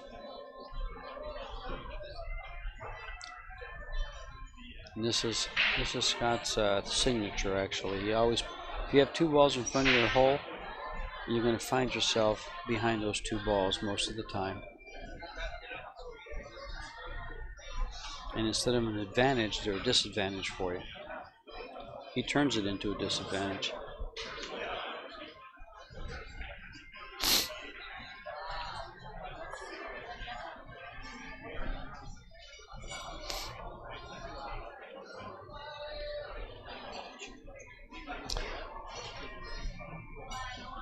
scary thing about Dennis is, you know, he might do something like resort to banking the 1 ball.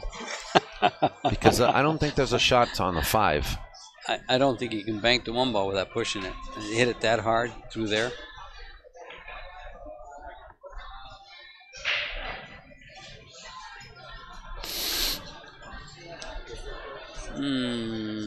Yeah, I was going to say pocket the 7, leave the cue ball against the rail, but does the 1 cut from up there? You have the perfect angle. It could, but it could be like a tester shot, you know, just. If the 1 ball doesn't cut from the side rail up on top of the table, I would try to pocket the 7 and leave the cue ball against the rail.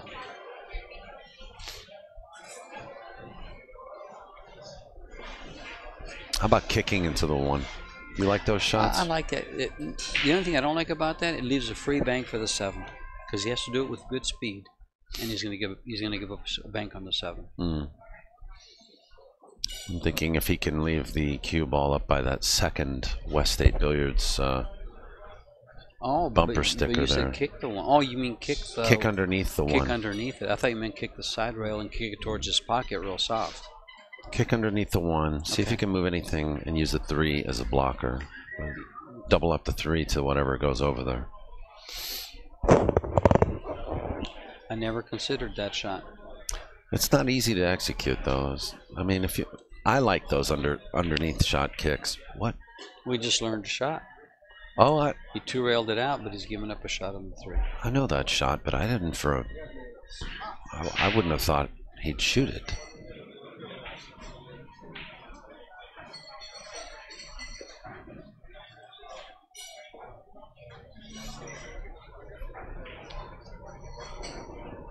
He's actually left a kiss on this 3-ball bank. That's why Dennis isn't taking it.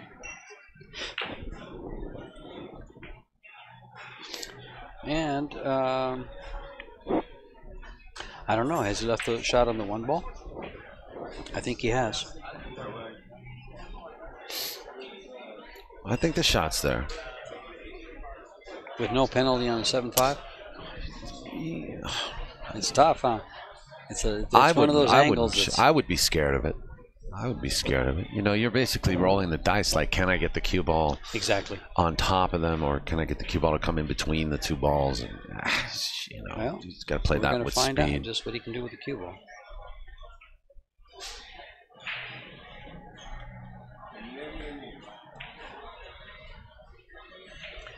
He's going to kick at this 8 ball.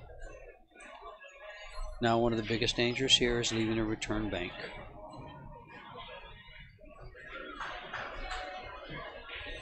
Did good. If you can kick it like that every time, either make it or leave it like that, you've got a good shot. Use it. But those are odds are against you. Those are not bad kicks to practice. If you practice this game and if you practice pool, those are good shots to practice. But old school 1 pocket says never kick balls. Never kick balls. Unless you're a Filipino. They took kickboxing lessons.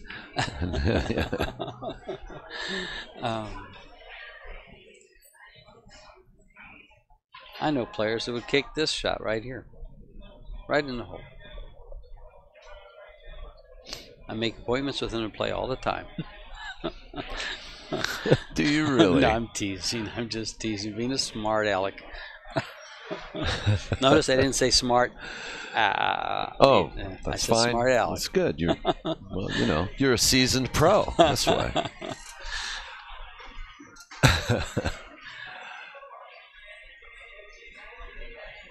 Scott wants to find a way to protect the 8 ball. That's what he's looking at.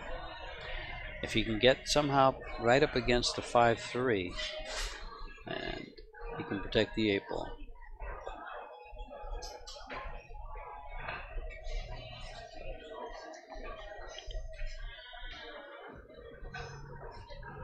How to get the 8 ball between the 5-3. Behind the 5 where he can't see the 8. He's actually thinking, no, he's not thinking about kicking the 8 ball.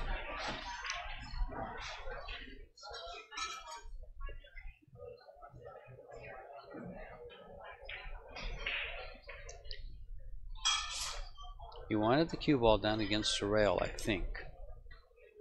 What he did by putting the 7 ball over is give himself a possibility of 2 banks. He's got a shot at the 1, but the 8 ball deters him. No, I think he's clear for takeoff here. Is he? Yeah. There's a lane. You see him? Mm-hmm. He's winding up. The body, the stroke, the shot.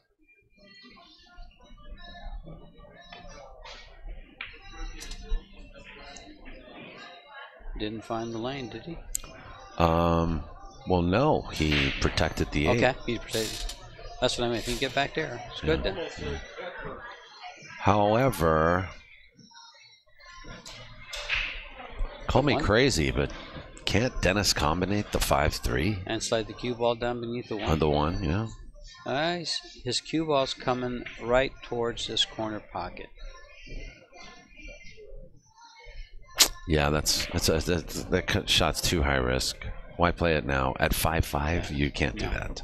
I like this shot here. Maybe if you're at 7-1. Well, we're going to find out. He's shooting the 8. No, he's not. Yes, he is. He's shooting the 8. He spun the ball over. He couldn't see all of it. He spun the ball around the 5 to shoot at the 8 ball. It just goes to show there's 4 or 5 different shots that can be shot at any one time. Options, and only the player sees all the options. Itan Mizrahi says, yes, I'll call you crazy. What did I say? That's the second time I'm being called crazy. Oh, now. he called you crazy? Yeah. I come up with crazy shots. It's all the 3 cushion I play. Oh, maybe a 2-railer on the 5 here. And the score is now 6-5.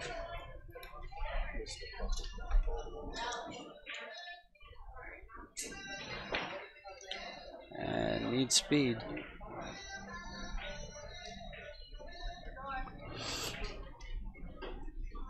If you can cue the bottom of the cue ball, he'll 2-rail this, or just bank it up to the left side where he doesn't give up a shot. That's all. Okay. Yeah, Scott doesn't like the 2-rail shot. I don't even think I've ever seen him shoot a 2-railer where he might have to leave the cue ball down there. I don't think I've ever even seen him shoot that.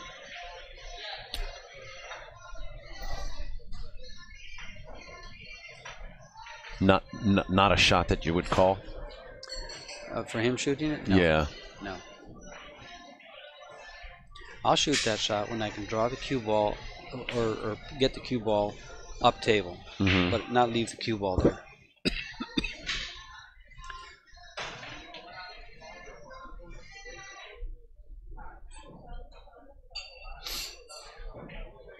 He's going to pocket this ball. See, these guys pocket the balls.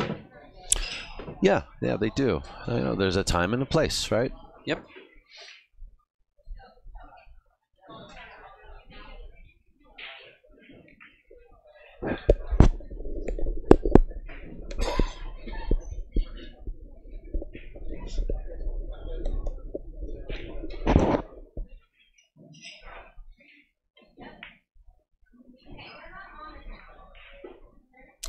We see Von Ryan Mendoza in the chat room. I wanted to say hello to you and thank you for everything you've been doing to help us with POVPOOL and the West Coast Swing this year.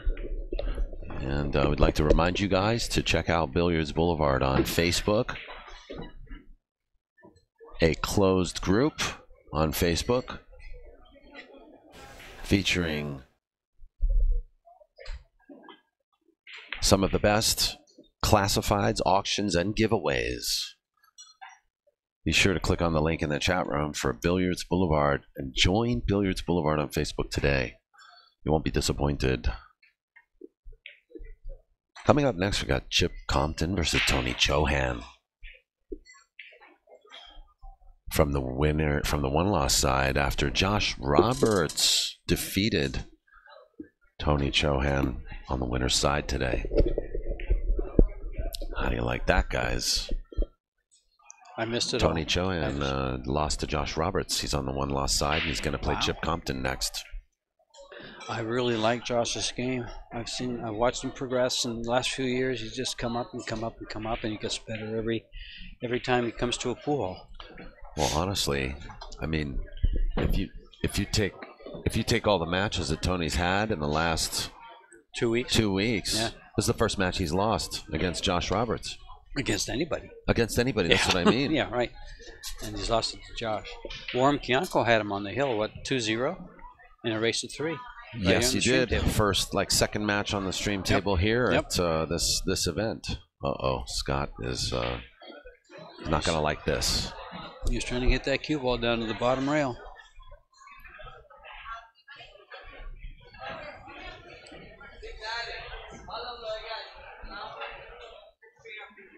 He's banking this ball.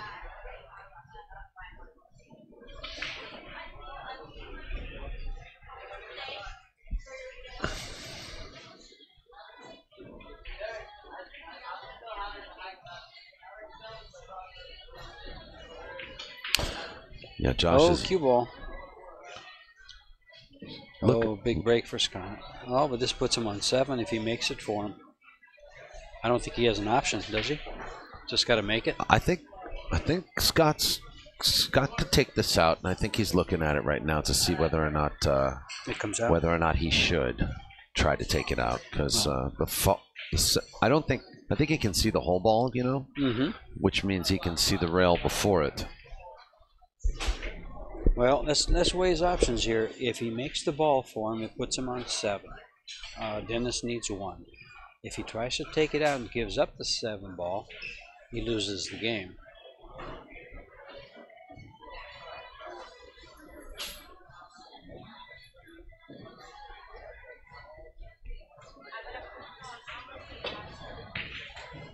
Not unless you can take it out like that. How you like that shot, sir? I love it. A great shot. How he was able to stick the cue ball should be patented.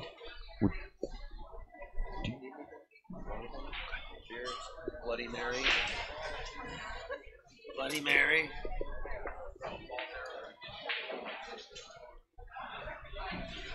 I tell you, and you know what? I just want to remind everybody watching that this is a Scott Frost supporting room. I mean, nobody's liking it when Dennis wins anything here in this match. But a counterpoint to that is this is a room that appreciates great pool, and you get in and watch it right here. So if Scott doesn't win, they'll still take their hat off and tip their hat to the player because he just accomplished something that's hard to do. They'll also applaud because they know that Scott is putting up a hell of a fight.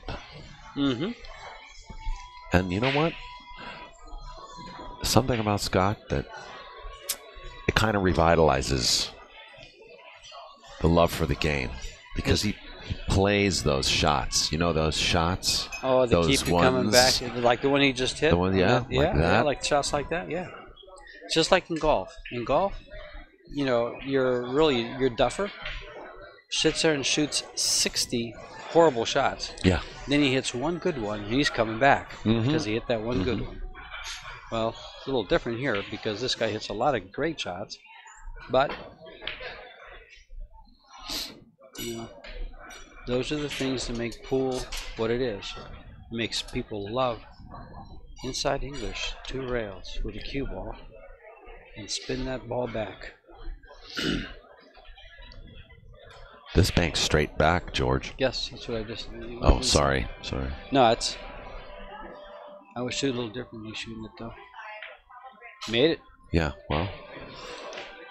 Holy moly.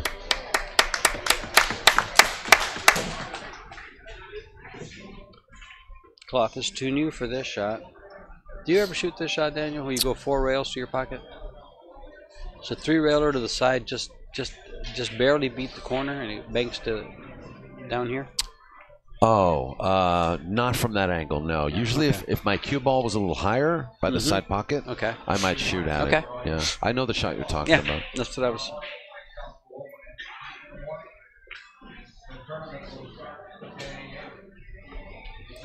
For those of you out there that are playing in the 10 ball, Icehouse opens at 9 o'clock in the morning tomorrow, and the 10 ball tournament starts at 10 a.m. We will also have, I believe, the semifinals and the finals of the 1 pocket tomorrow.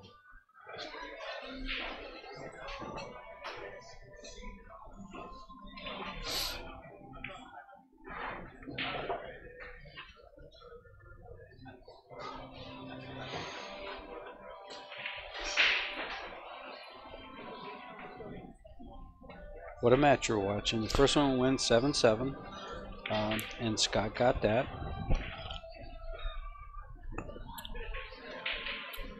And we're neck and neck here, 6-6. This is Daniel Busch. I'm with George Teyachea, sipping on hot coffee. Hot coffee. I'm having cold water. Having the time of our lives here.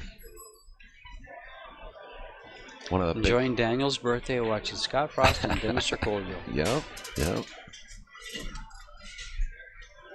Sure is nice unwrapping this gift. If you're a pool lover, you couldn't ask for anything better than this. No, and you know, this is just day 2 of 3 of a 1 pocket event. We haven't even got to the 10 ball yet, which, if I'm not mistaken, is going to end up being a full field. We have like 90 players. Out of 96, we still have like 6 spots open, and I'm almost 100% sure they're going to be filled. And we've also got tomorrow. Possibilities for the next upcoming matches: Dennis ORCOLLO versus Tony Chohan, Chohan versus Scott Frost. Yeah. Any one of those 3, or with those 3 in play, you're talking about the very upper echelon of 1 pocket. Definitely players. upstairs. Alex is here too. Upstairs. We're going upstairs today. So right now, actually, in this room, you have 4 of the greatest 1 pocket players around. Yeah, George, that's a great point. Now you see how hard that shot is? You see what he did? He did a stun run. Sure. Stun run, but only like an 1.5 inch stun run. Very difficult. Those are shots that should be practiced by everybody out there. It's dead center English, level stroke, level cue. And he's just right. Perfect. He's taking a foul. No, he hit the 5. Oh, he did hit the 5. He hit the 5.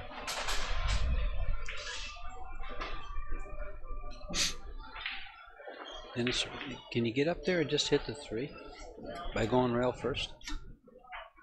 Yeah, I think he can, George, but I think he wants to do something better. So he's thinking of everything. He played your shot. Yeah. Hello, 5 ball.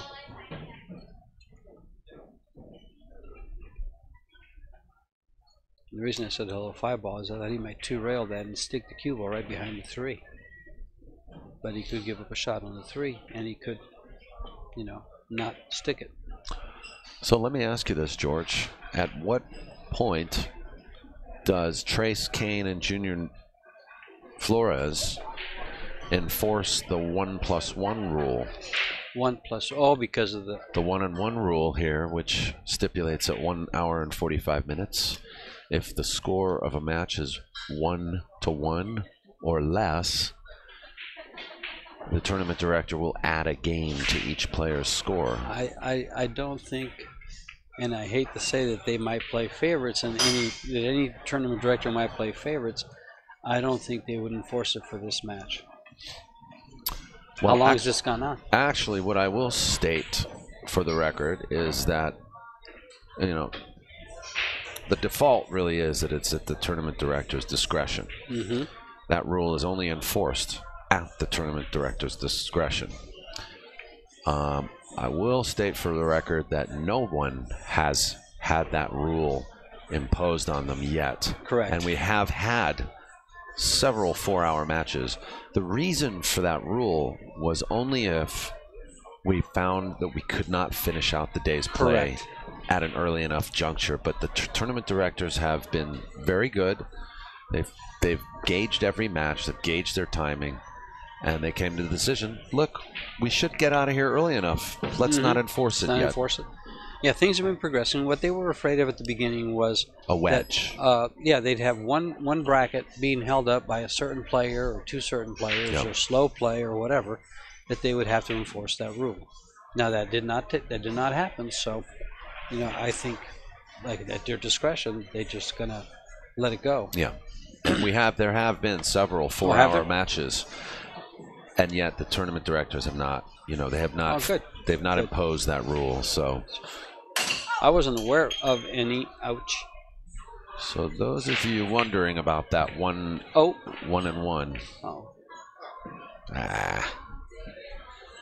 Ouch. Good thing here is he's over a ball.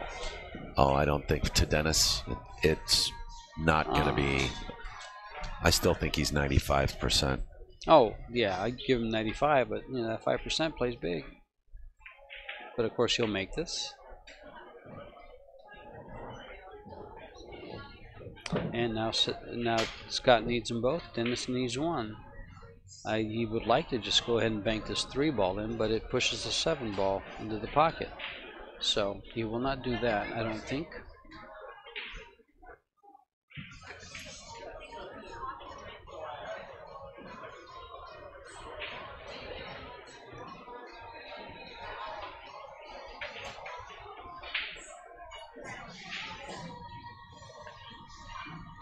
Is he banking his 3 ball? I can't tell what he's doing.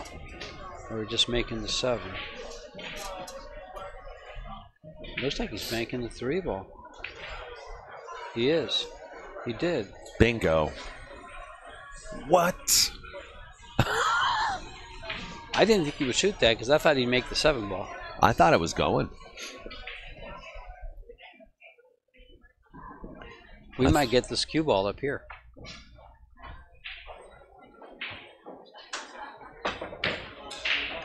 How did those balls come out?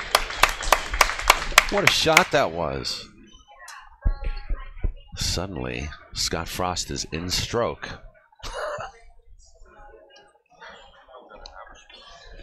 He just said, he hears everything we're saying, by the way. He said, he looked over and said, I'm going to have a stroke. Oh, he could bank this 3.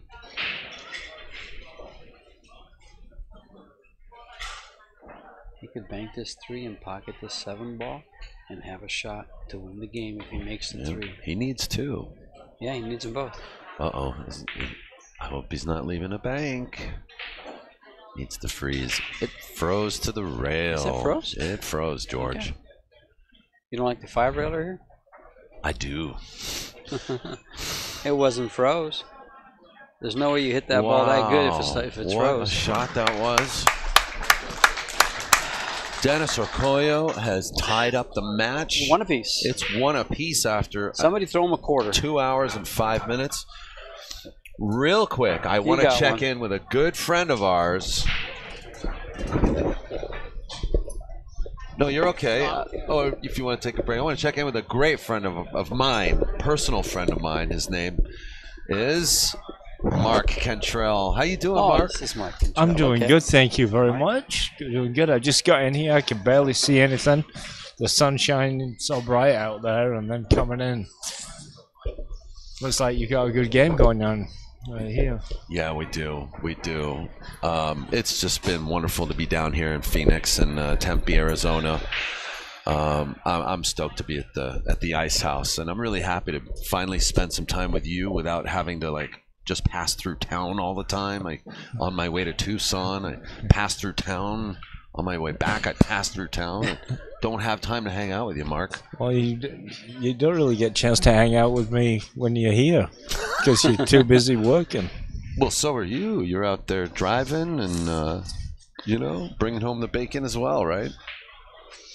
Am I the only retired guy here?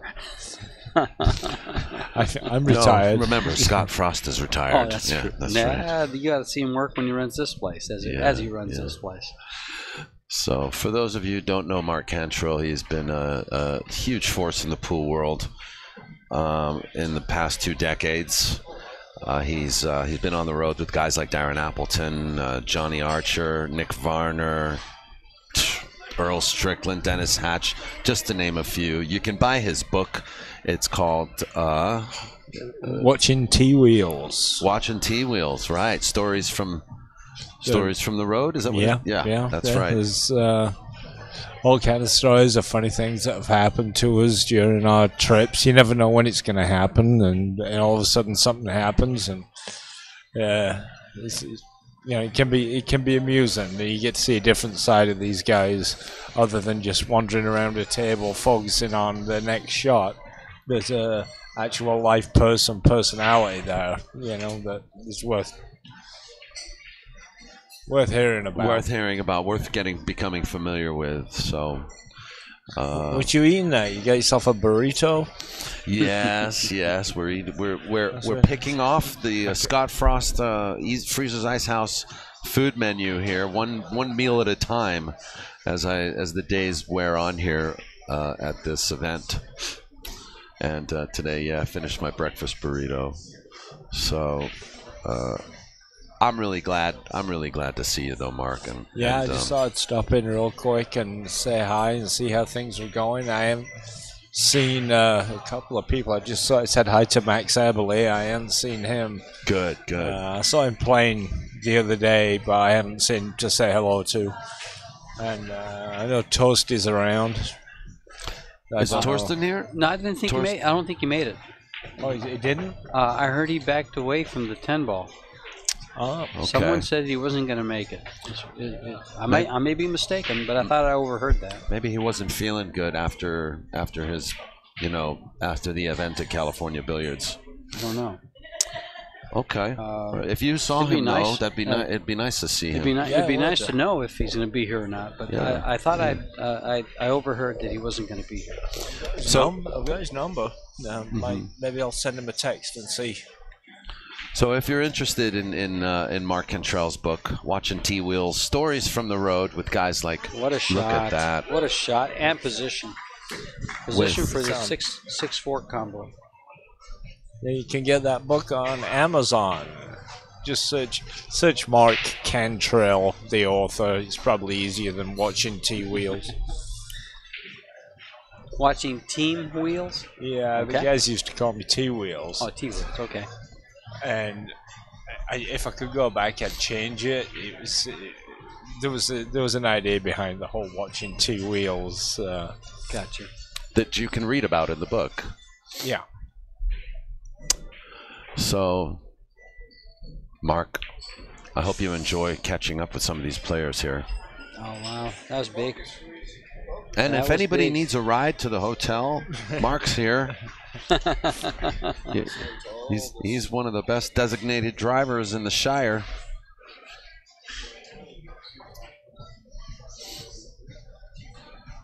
So go ahead, click on the link in the chat room for Watching T-Wheels. And you going to hang out for a bit? I'll come talk to you in a minute. Yeah, I think I'm going to get a cup of coffee. I think I'm going to get Geraldine to pay for it. Okay. Put it on Daniel's tab. You know what? To me, you're worth it, buddy. Mark's been an angel. He's been putting us up. He and Jessica have been putting us up at the house. Is she going to get time off this weekend to come and hang out at the pool hall with you? She's working extra time so she doesn't have to see you. Oh. She said, how can I avoid her? I said, just act like you're working the whole time. Yeah. Well, that it's been working out for her so far. All right, Mark, we're gonna get back to this match. Yes, go for it. I'll speak to you later. Much love, Mark. Enjoy, Cantrell. guys. Mark Cantrell. Also, you're familiar with Mark, right? You know about his. No, he worked on actually. American Billiard Radio for 2 years running. I know I've seen the name all over the place. Yeah, I don't think we've ever met before that though. Heart of gold. He's got 14, but he doesn't want to do anything with the 14, huh?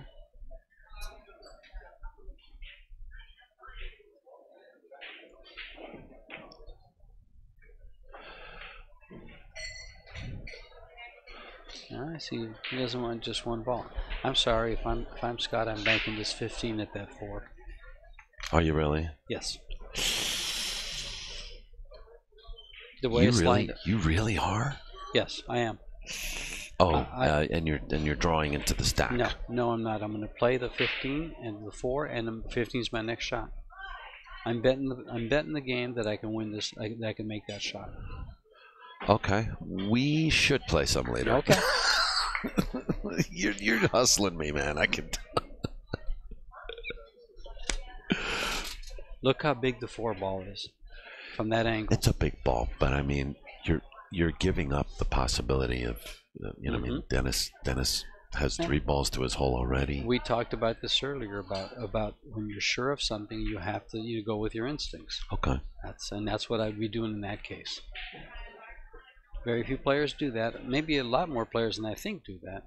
But I'm not saying it's the right thing. Apparently, Scott executed a great shot there. Fantastic shot. Yeah, he did actually. He did. But see, I didn't see that shot to get there, so I'm going to go with what I saw. Right, you're going with your gut right now. But see, that's you know, in the tradition of what Box would say, you know, play the game with your legs, walk around, take a look at everything. There you go. You know, and sometimes, you know, the right shot comes to you. It should. But Dennis is in a pickle right here. How can he shoot without giving up a shot? What can he shoot without giving up a shot? Kick the 4 ball in? If that's the case, I think Scott can see the 6. But that's all I see, is to kick the 4 ball in. Yeah, you might be right there, George. You might be right. 1 out of 20, I'm doing pretty good. Actually, and if he hits it right, he maybe something good happens. Yeah, and he tickies, and he sure. might ticky the 4 a little, you know. Yeah. So that would be a good end result for him. If he hits rail first and he gets close to that 5, but he's going to speed's going to be just to make the ball.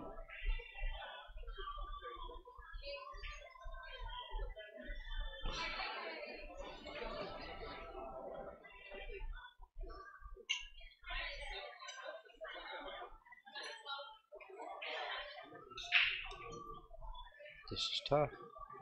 I don't see what he's doing there. How about taking a scratch? Put But him where? Put him up right up against the 14. Scott maybe. Then Scott just takes the 6 ball out and moves you up table and It's protects the 4. It's true. Boy, he's trying this. I tell you what. Well, If there's anybody that could shoot that, it's Dennis. And if anybody can return this shot, it's Scott. Power 1 pocket come into mind? Yes. Yeah. Actually, now you shoot the 15. I don't think the 6 goes. Oh, there you go. The 6 doesn't go. Now you shoot the 15. Remember, Scott has 2 DVDs out. It's called Power 1 Pocket. And this is what it entails. Shots like this. Whoa! And this is why he has 2 DVDs out. Yeah. Because this is what he does.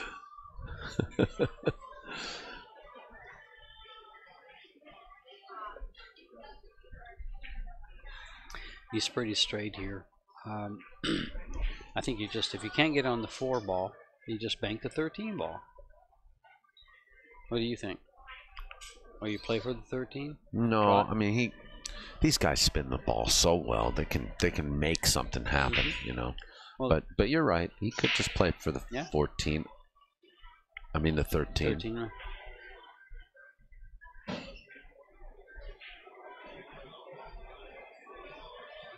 Just don't draw this back in the pocket. Yeah. That's a good shot. Yep. You know, he was careful not to do too much with the cue ball, but he got it, you know, got maximum draw out of that without having to, you know, have to cheat the pocket or rattle it, you know, possibly miss. He's got a little angle that takes him into the stack. Just a slight one. Yeah, a slight, but so does he get a shot on the 4? Probably not, unless he hits it hard. I think he banks a 6 next. Yeah, so that little angle took him into the stack.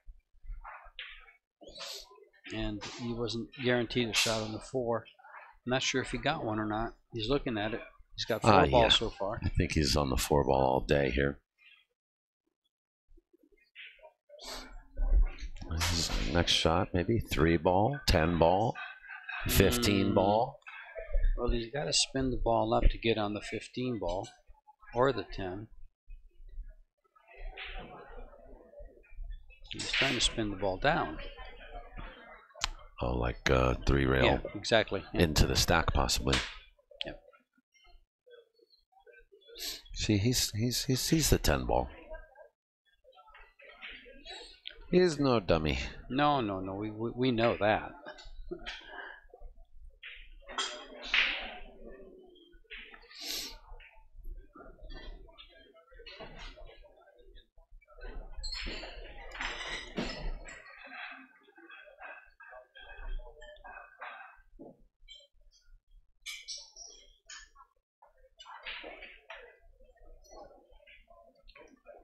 What to do?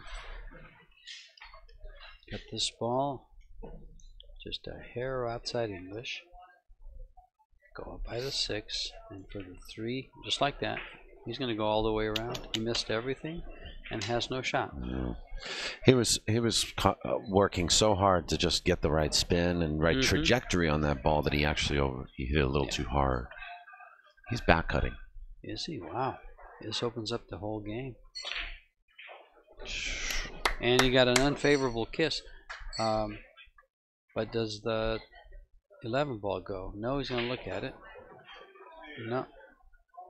He doesn't like any part of this. It's cold-hearted, he says. Well, do you shoot the 6 ball into the 1 and take him over? And he's up against the rail, too, on the head rail. This is tough, folks. This is a tough, tough shot. He opened up the whole game and trapped himself. 6 balls. Yes, 6 balls.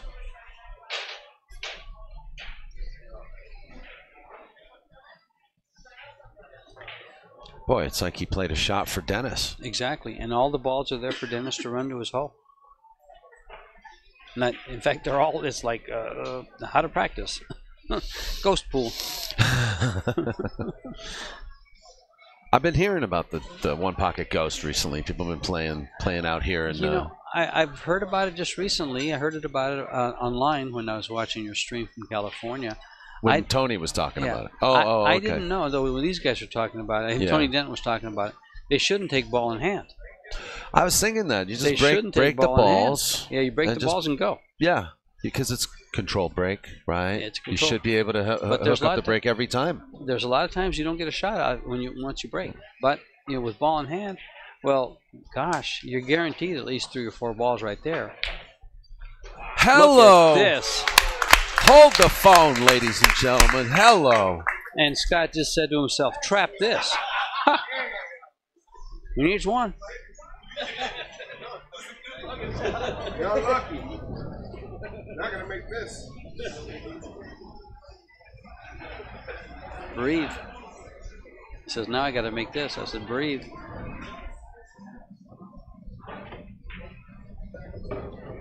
What a shot that was. I'm going to take a break, he says. He was kidding about that. The players are allowed and 1 5-minute there's the break. game ball. It's now 2-1. George, let's take another look at that shot. What a shot this was. In slow motion. Let's have a look, see.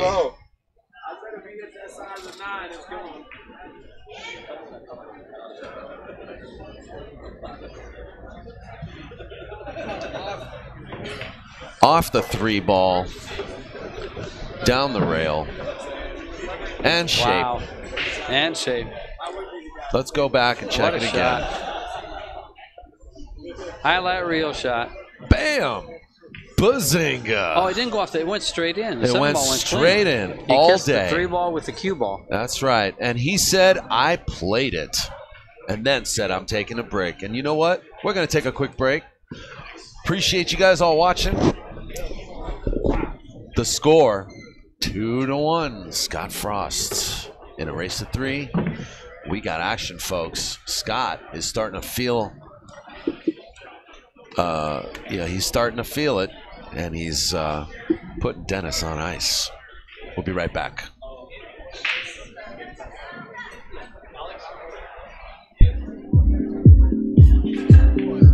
Hi, I'm Donnie Wessels with West State Billiards.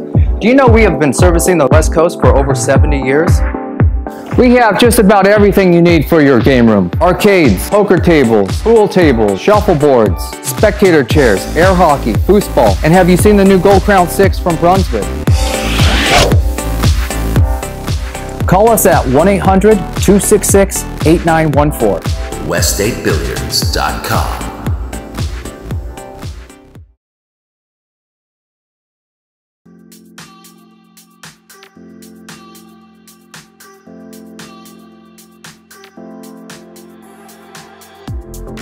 We at Tiger Products make the best laminated Q-tips in the world.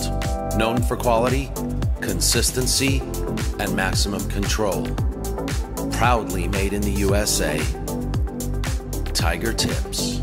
The best just got better. To find out more, visit TigerProducts.com.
And now we're back. Oh, I was just talking to myself. Sorry about that. It's my fault. Sorry. It's okay. Welcome back, folks. So we're back from the break. What you missed so far was Dennis breaking, and then Scott with a return bank moved the 11 ball down, opened the 2 balls on the bottom, and this is the Scott. This is the shot after the break from Dennis. Dennis is on the right side. Dennis is on the right side of your screen. His pocket's on the right, and Scott's on the left. He's in a little bit of a pickle here. He's just going to go ahead and hit this down and freeze him against the 13 ball. Dennis will probably kick this 5 ball real soft, unless he can see something other than that. Score is 2-1. Scott leads by a game.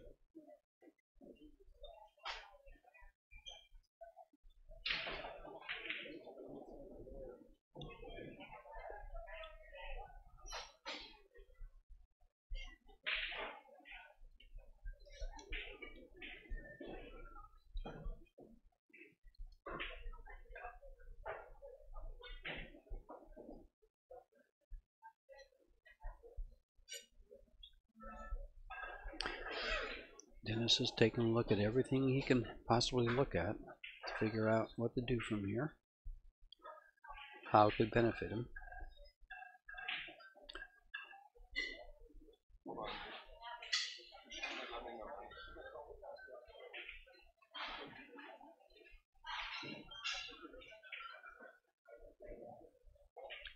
There's about a 1/4 inch between the cue ball and the 13 ball.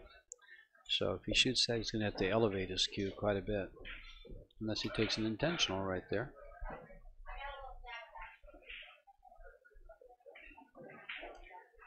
I kind of like just kicking the 5 ball real soft, going to the side rail, and the 5 ball's on the bottom rail, on the foot rail, just leaving up against it. Just barely get a rail.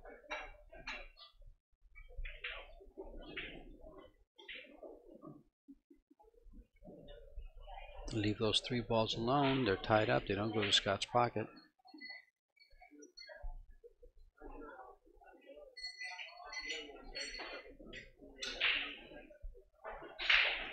He could spin off the 13, hit the bottom rail. This might be what he's looking at now, coming up to the side rail.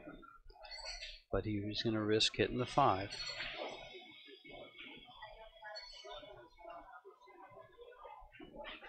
And there was the 10. Got a ball over to his pocket, which is what he had to do, and that's exactly what he did. Scott's in a pickle now. How fast things turn, huh? From one pickle to the next.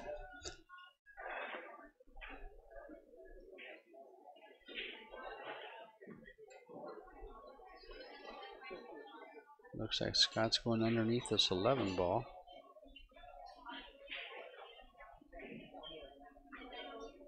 Into the 4. This could work. Hits rail 11 and slides the cue ball between the rail and the 4, and it could work.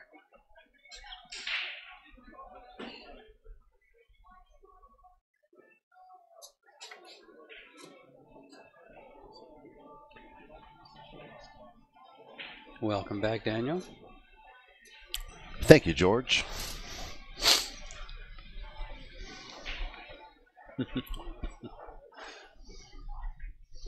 What are you going to do from here, Daniel?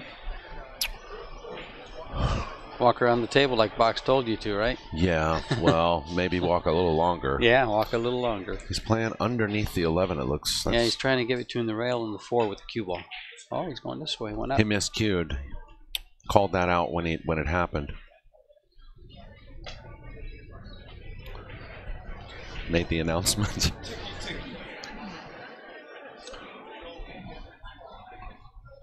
Well, this is gonna hurt. This is gonna hurt Scott.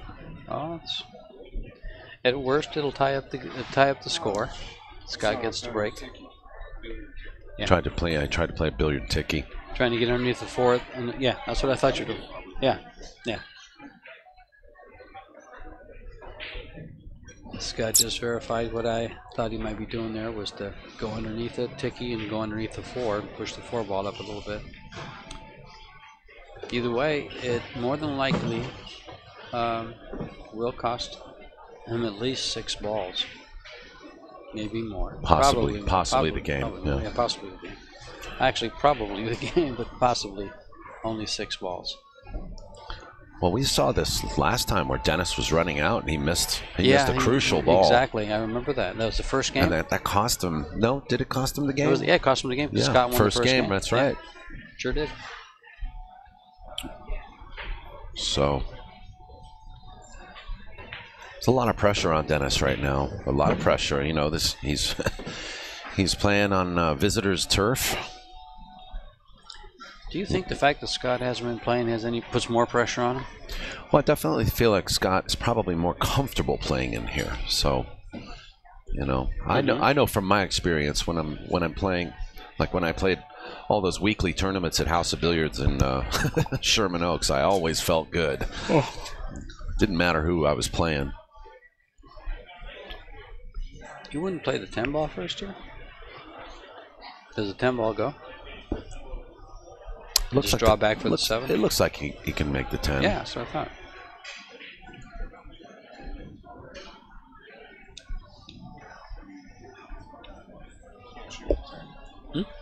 Oh, the 7 ball just block him? Oh. Now, the thing about the 10 is it's actually a harder shot. You got the 7 covering it, kind of.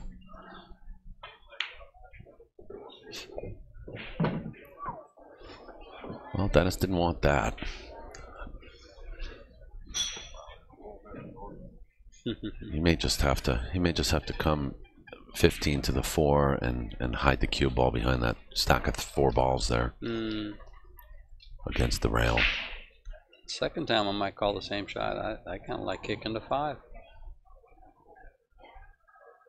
Yeah, that's a good shot. Just soft. Just get a rail.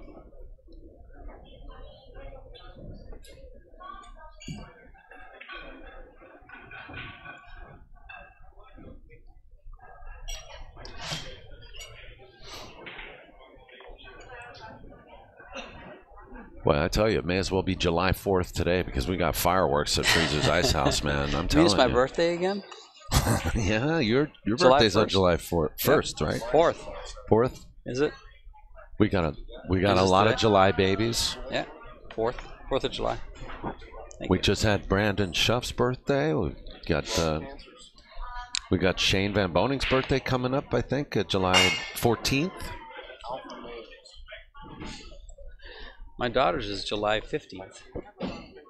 It's also Ralph DeLoyne's birthday today. I don't know Ralph Happy DeLoyne. birthday to my good friend Ralph DeLoyne in Sacramento. It's my daughter's birthday on the 15th. Clyde Norris, owner of Q on Q in La Mesa. It's his birthday. Daniel's reading all these birthdays off of Facebook. Alan Castillo, it's his birthday today. Jeez, what a memory. He's a 3-cushion player out of Milpitas. Milpitas, California. And the famous Raymond Kuhlman's birthday today. Oh, wow. Mr. Billiard himself. Yes, exactly.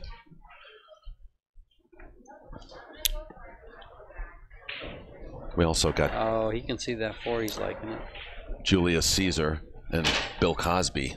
It's their birthdays today, too. Oh, one's dead, and I don't want to say anything about the other one. He's not having a good day. Yeah, the other one's in a lot of trouble. Yeah, he's not having a good day. All right, so Scott got a discount on that mistake. Yeah, that was an easy 6-ball run out, or not. I take that back. That could have easily been at least a 6-ball run out, possibly the game. Yeah. It only turned out to cost him 3 balls and some hard thinking on this shot. Is he just going to pocket the 9? Notice Dennis did not kick the 5. No, twice. I thought that he might. He never did. Not that it's the right shot. It's just what I thought looked good to me. And that's not, like I said, 5 different options. 5 different players, 5 different options. And who am I to question one of the best players in the world? I can guess what he might do.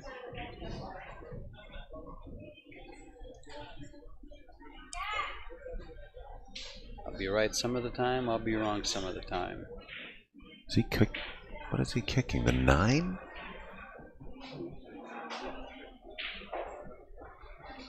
My goodness. He's giving us a heart attack. Or is he just trying to 2-rail into the 415? It could be. Now he's changed his plan. He's gonna. Look at this shot. A little kick and stick. Look at this kick and stick. That's what I thought from the very beginning when I said he can see the 4 ball. Uh-oh.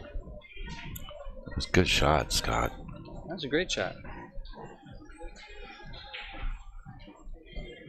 Dennis has to take them out somehow, some way. Sacrifice the ball or take them both out.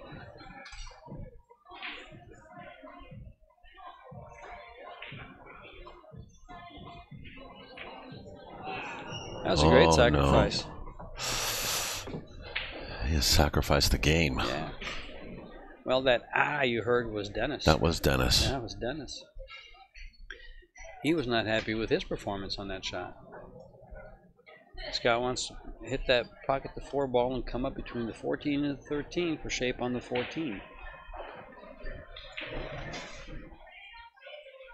It lays nice for that. It lays very nice.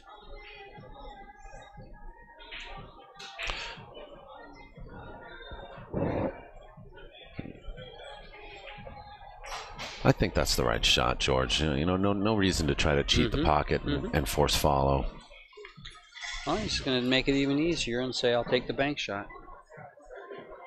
Yeah, play for the 15. And then if you make this ball, you're out. Yeah, you're out. He's out. Ball counts 3-2. He made the ball. He did make it. Shot on the 10, shot on the 13. He can take his pick. Is it the 10 or the 12? There's 2 balls. It's a 12. 12 underneath and the 13 above it. Right by the foot rail. He's going off the 13 if he makes the 12 ball. Cue ball tracks to the side pocket. I like shooting the 13 first. He's playing the 12, I think. Oh no, skid. Skid a mile on me, man. Wow. That ball turned over a mile. Wow. Ball count is 3-3. Wow. You saw that, right? You saw it. I wasn't watching your shot. I saw you line up. I didn't see you. Did it? I didn't see that. Actually hit it.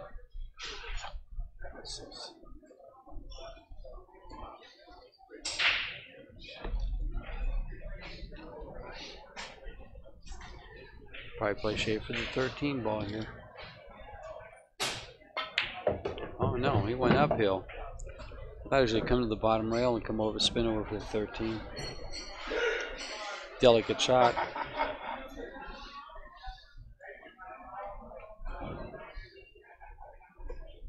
What seems to be easy what appears to be easy seems to be much tougher for both these guys right now. It's pressure of playing each other. And then some funny things can happen. Well, the closer he gets to the rail, the harder it is on him. Every inch is money. I think there's a natural angle here to fall right between the 14 and 13. I agree. That comes right through there. If he bumps the 13, he's not happy, though. Most of all, just make the ball.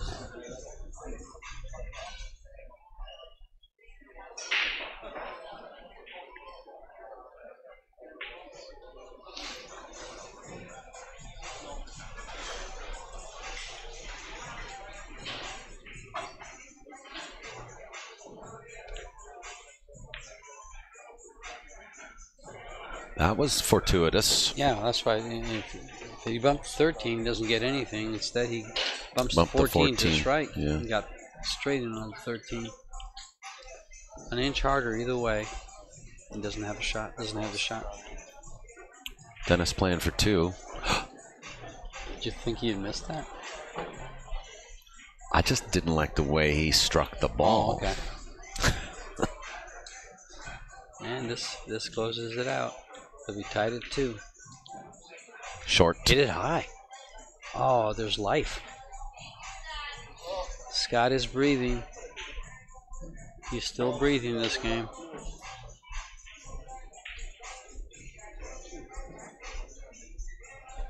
Both guys with a good shot to run out. Both guys had funny things happen to both. Scott shot a ball, skidded on him. Get up a little higher. Dennis needs one. Scott needs them all. If Scott gets them all before Dennis gets his one, Scott wins the match. If Dennis gets his one, it's hill and Scott's breaking. He's kicking the 10 ball. Or the 12, whatever that ball is on the foot rail. Looks like he's going to be kicking at that. That's what he started out to do. Just kick it pocket, like rail speed, right? Just to touch the ball. Just bump into it. Nope, he's just going to go ahead and shoot it out and stop the cue ball right there. Can you hold it just right there?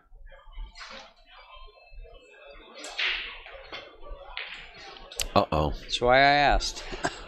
That's exactly why I asked, because it looked like he just didn't have the angle to just stop it. I thought he had to use high English and, you know, hold the ball with high English. Now he has committed an error, and let's see what it cost him. Should have the 14, the 6, or the 10 next.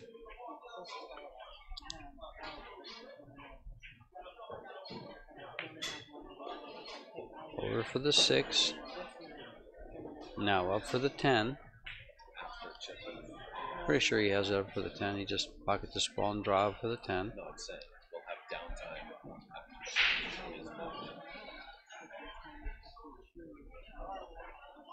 I think he can draw it.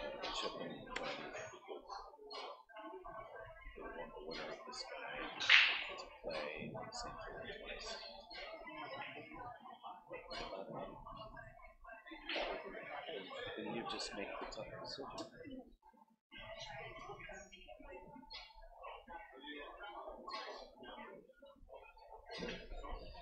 I'm not sure if he could get position on this 10 ball from the 6, he would have shot it by now. So he's not real happy with how to do this. Is he going to go 2 rails or draw it? That's the whole thing. What he didn't want to do is cinch the ball because it's harder to shoot. You know, he didn't want to cinch the 6. Oh no, this is why I'm asking. Could he draw the ball up for the 10 or go 2 rails? I think he could. It just he had to cinch it. You had to cinch it, right? It was tough. Yeah. It was tough. Yeah. And he tried to force it to get over the 2 rails. Well, Dennis is shooting to his hole here, definitely. Yeah, sure, because the 10-6 is blocked, doubled up, and he's got a free bank to win the game. It's one of the toughest shots for me anyway. It's one of the toughest shots. The long rail bank. The long rail bank right there, yeah. It's just, to me, I always hit it short. And of course, I'd rather hit it short, because if you hit it long, you give up a bank. Yeah. But so with that in the back of your mind, you're going to have a tendency of hitting it short. Yeah, I don't usually hit that ball real good, and I notice a lot of players don't hit that ball real good. I have to remind Scott he hasn't posted his ball that he made in the last inning. Mm-hmm. Well, Dennis having 7, he knows it's his. Yeah. He's banking this 12 ball though. Maybe because Dennis only needs 1. Mm-hmm. He doesn't see the need to post. Correct. Twist bank. Will this go? We're going to find out real soon. Nope. Oh! He's lucky that ball didn't double up and go in front of Scott's pocket. That's what you're always afraid of Yeah. when you stiff that ball But like he's giving that up a good, at that speed. Does he have a good bank on The this? bank is there. Yeah, it's there. The bank's there. Scott wants more though. Of course. Is there such a thing as being too greedy? I don't know. Yes, there is. I'm there just is going to go such ahead a and thing. play this with pocket speed and then take the bank on the 8.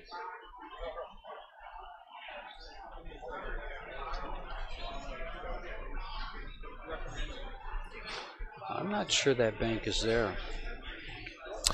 Well, besides this match with Tony Chohan and Warren Kiamko that we had on day 1, this is probably the best match we've seen at this event. Have you streamed?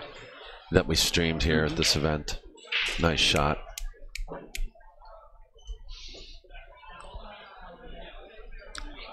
Scott is fighting hard.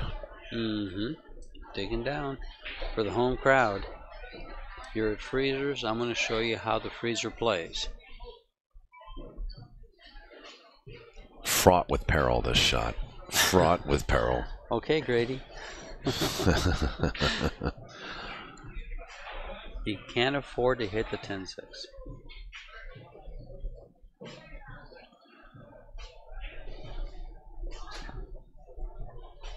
He's got to bank this pure and clean. He's going to turn it down. He's passing. He's got to. I mean, this is too risky. You have a perfect line on this on the angle. I'm not sure. Look from here, it looks like he's okay. He turned it down. He passed. Mm-hmm. This is an interesting Dennis can kick. concept. Kick at what? Nah. I was saying he can kick the 8, but he can't stick it. There's no way to stick it. If he could stick the cue ball. If he happens to kick this and nibbles the 10 ball goes in, he sells out the 6. Yeah, he can't stick the 8. Yeah, stick the cue, so make the 6. Is there a choice? There's always a choice, Two buddy. railer here. Yeah, there's always a railer choice. here. I like this shot. It's one of my favorite shots. You know, you say an important thing about one pocket. There's always a choice. Yeah. Yeah, and you're right.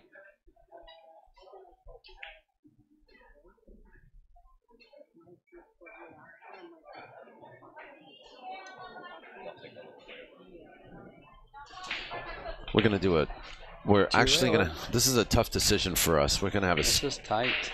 This cue ball is not against the rail, so he didn't protect the 2 railer.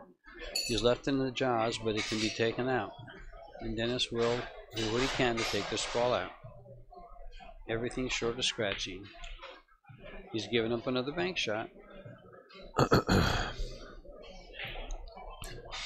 And Scott might be able to get that cue ball against the rail this time, leaving both balls on the left-hand side rail, cue ball and the 6 ball. Bank for the hole.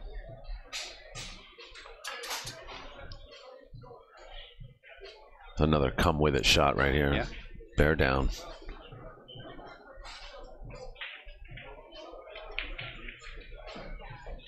Too long. Look at the cue ball, though. I mean, Scott still manages to live up to his name, you know. Bank number 3.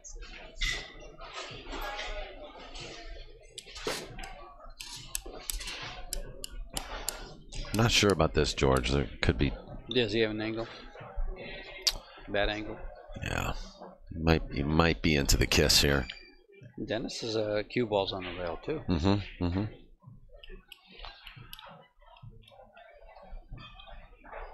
We've been faced with a difficult decision here because of the length of this match. Oh no!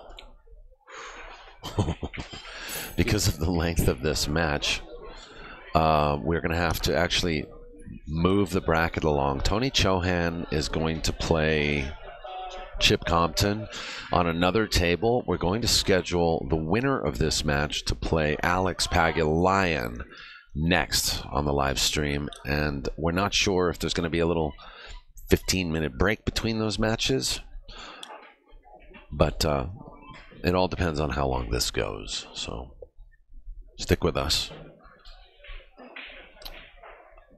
By hook or by crook, though, we're gonna have Alex Pagulayan play next at this table, the winner of this match.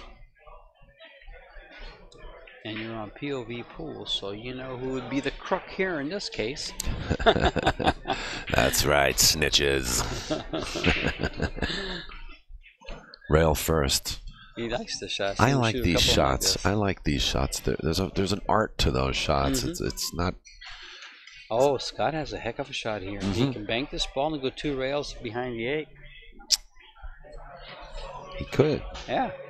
He could. He just come up and down. Yeah. We're gonna watch his speed though. If he happens to bump into the 8-10, he could. Yeah.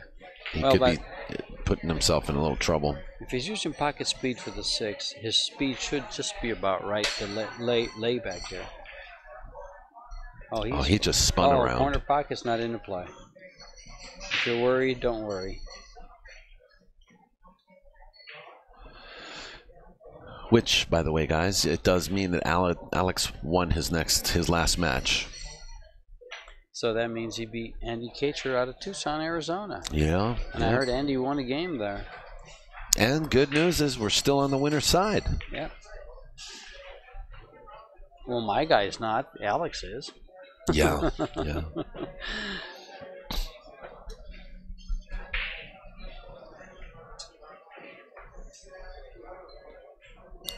There's a 3-railer here. I'm afraid of the kiss, and I'm afraid the cue ball travels to the side pocket of the 3-railer.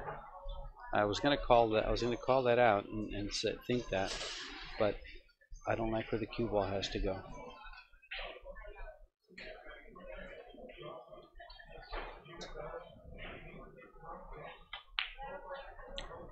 Uh-oh. Oh, that's tight.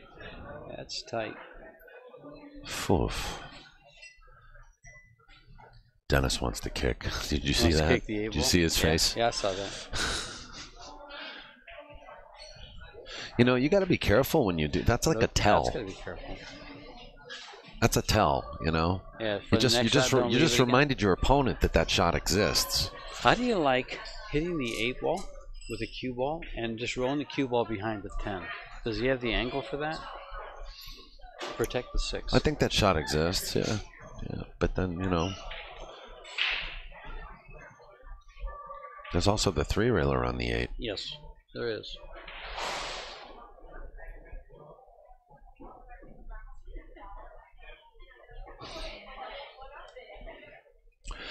Good one-pocket players. Sometimes you'll see them pass on a shot right when there's a better safety. Short. Now this probably gets both balls taken out instead of How you doing, man? having the 6-ball protected.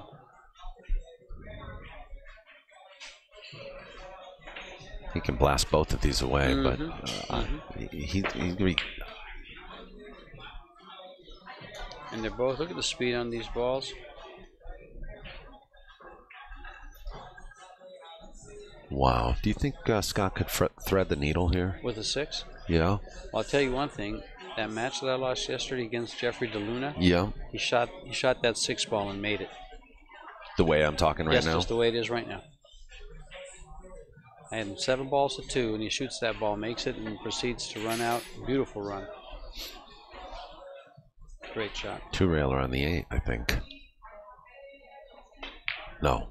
3-railer on the 6. Oh! And it's protected. It's protected by the 8. Nice shot, Scott. Or unless he kicks it out, which gives it a bank on the 8.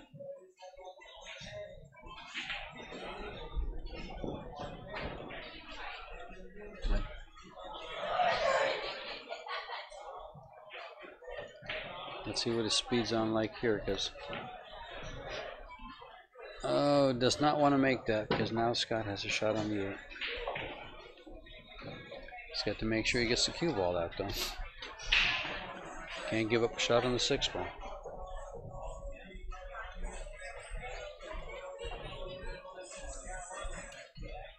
Tight shot.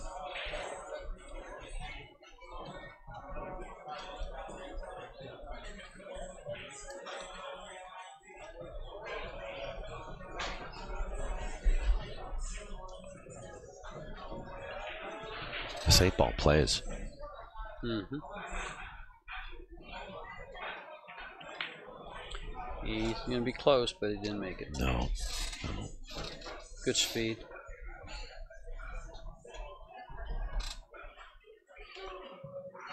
This is still trouble for Dennis. Is there something wrong with Freezer? He left him 4 inches off the rail.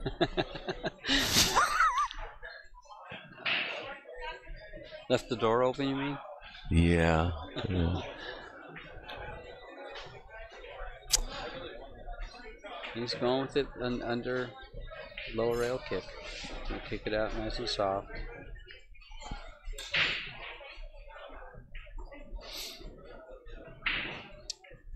Well, Scott had the advantage there for a little bit.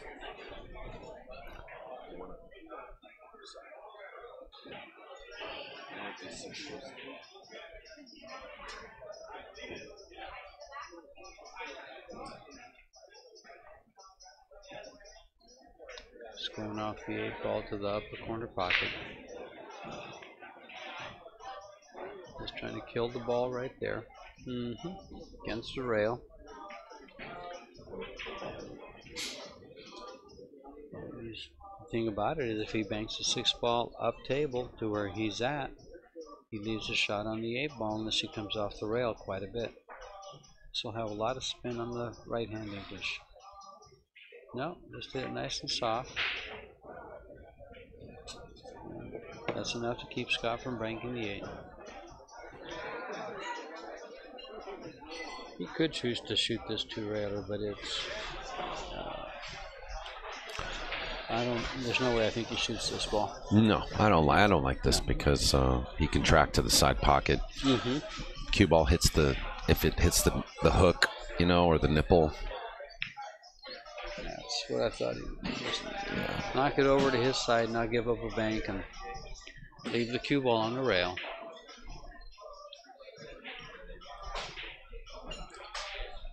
Almost 3 hours for this match, folks. Wow. Race to 3. 2 hours and 57 minutes. Would have been over if it squid on me. As Dennis says. Scott just said it would have been over if the ball didn't squid on me. Yes, he did. He blocked the 2-railer. He's right, actually. Both players have sold out in this game and given up an out to each player. For some reason or another, they've not had the ice in their veins that they need to close out. So, well, if Scott closes out that last game, he wins. But Dennis closed it out instead. He tied it up 2-2. And Scott just put everything on ice. I don't think Dennis can avoid giving him a bank shot here. Yeah, that's a good shot, and a good time for that shot, too. Dennis leads in ball count 7-5.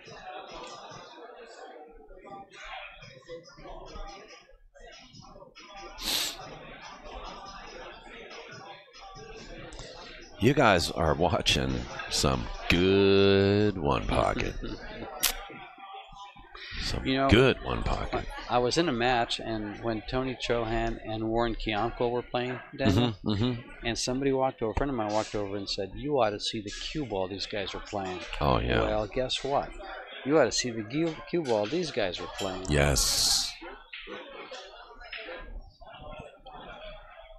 Well, it looks like the 8 ball, if he banks it, kisses. Maybe not.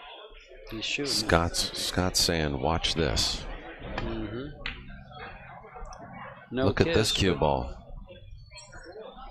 He just leaked out. Just missed from the double up. He really couldn't afford to leave him on the other side of the 10 because he could cut it. So here goes this shot again. Oh boy, might have the same shot.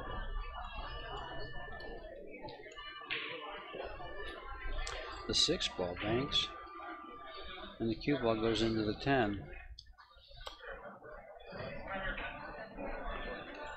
As long as he doesn't hit the right side of the 10, this could spell trouble for Dennis had he made that, but he didn't. But he still might get a bank shot here.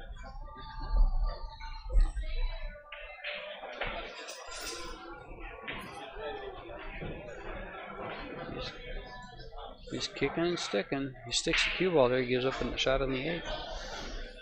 So you better do it with really good speed. He's got to put the 6 ball on his side.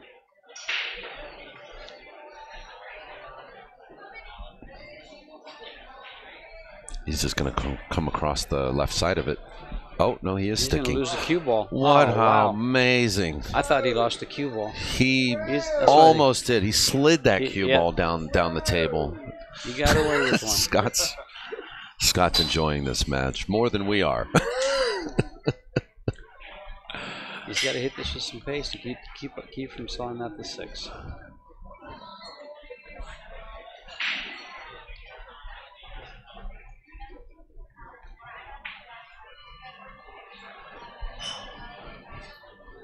He may actually hit the 10. Oh no. Okay. Well, he hit it a lot thinner. He had to make sure he got the cue ball over there because he couldn't afford to give up the 6.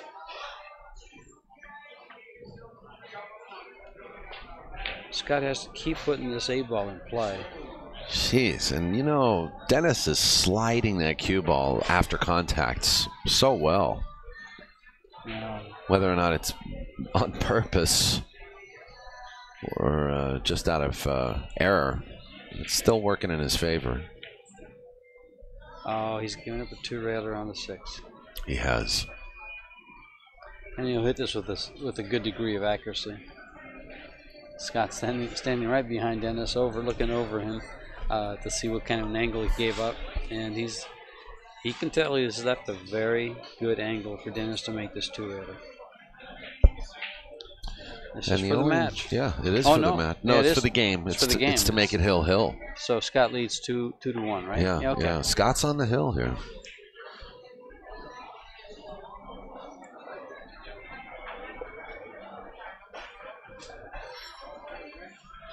This is going to take the wind out of Scott's sails, though, if Dennis wins this game. He's fought so hard in this particular game. Look at this, Dennis. Dennis didn't fire. What? He didn't fire shoot at it. the 6 ball? No, he didn't. Now we're going right back to cat and mouse mode here because Dennis is going to take a quick break. Dennis is going to take a quick break.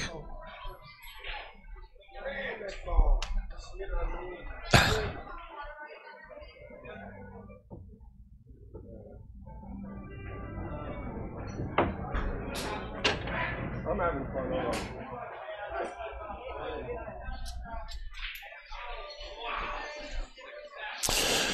You're here live from the Freezers Icehouse, and we are in day 2 of the 3,000 added Freezers Icehouse Challenge 1 Pocket Division event from Tempe, Arizona.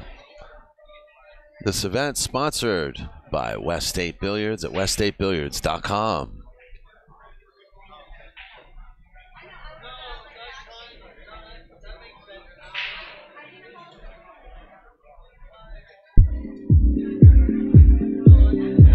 Hi, I'm Donnie Wessels with West State Billiards. Do you know we have been servicing the West Coast for over 70 years? We have just about everything you need for your game room. Arcades, poker tables, pool tables, shuffleboards, spectator chairs, air hockey, foosball, and have you seen the new Gold Crown 6 from Brunswick? Call us at 1-800-266-8914. weststatebilliards.com.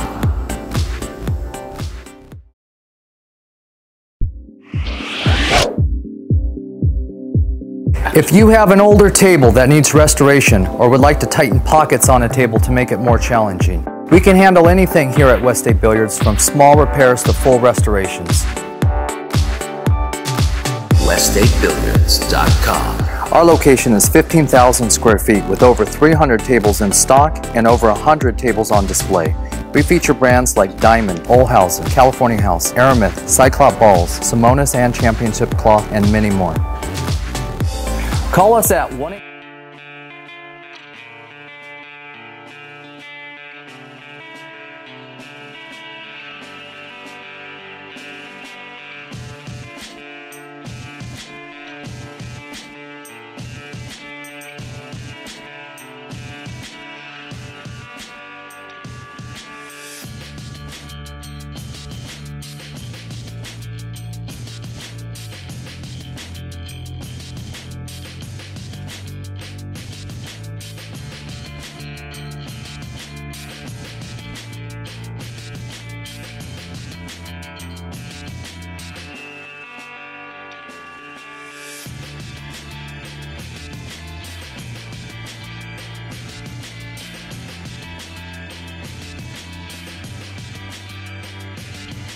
Your love is rated X. That means you're extra, extraordinary.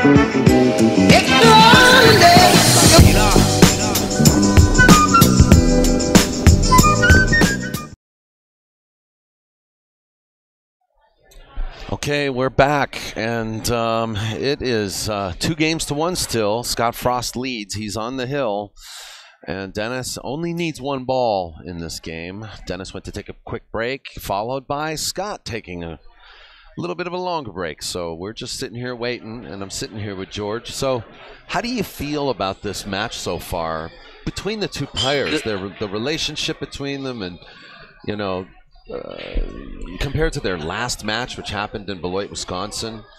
Okay, as far as the relationship between the two players, this has been a much friendlier match.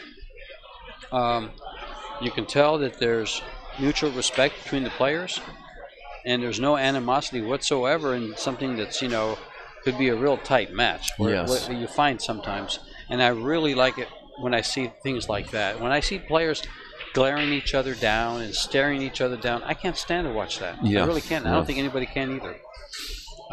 But he might kick bank this 6 ball, and that's exactly what he's looking at now. He might just kick back it. He may be looking at the 10 ball kick bank, actually. Is there room for that? I don't think there's room for that. I think that's what he just looked at, the 10 ball, because then he sticks the cue behind the 6. So he doesn't even need to kick this to make it. There you go. You look at this shot. Look at that. What a shot winner, that winner, was. Chicken dinner. Get out of this. I want to see what Dennis does to get out of this. Just lay it on the bottom just rail? lag it to the rail. Yeah, but he's going to leave a bank or a shot. How's that cue ball? Well, that cue ball is fantastic. But is he going to shoot a 2-railer here? Z-bank. Or does he bank this ball and put him behind the 6 again? That's asking a lot. That's asking an awful lot. That was a heck of a shot. Look how he doubled him up, though. He didn't double him up. He's got an angle to see Oh, it. I see. Okay. He's got an open. You can see the bottom of the top of the ball and probably double kiss it to his hole. But he's just going to hit it soft.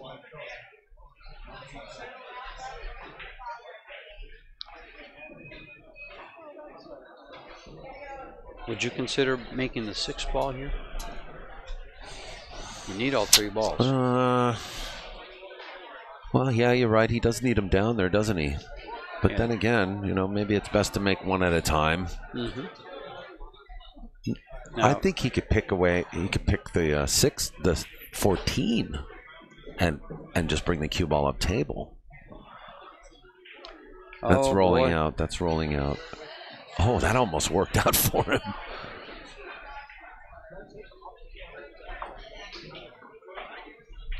Well, if he takes out the 10, he's just going to kick. He's going to kick it again. If he takes this out, he's got to do something with the cue ball because he'll give up a shot on the 14.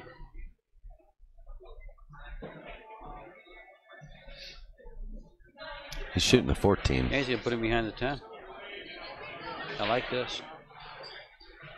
He's got to shoot it good, though. Oh, definitely. He could scratch it. I mean, why overstate the obvious, you know? Yeah, he's going for the kick on the 10, real soft. But I actually like going off the 14 and putting him behind the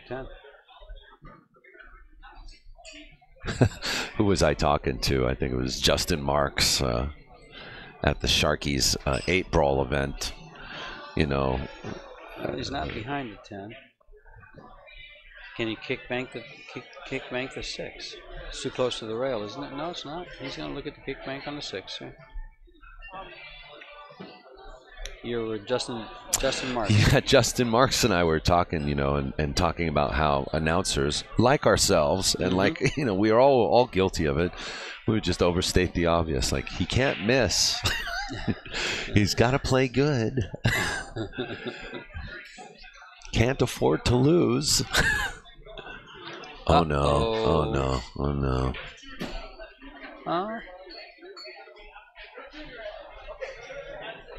He's shooting this.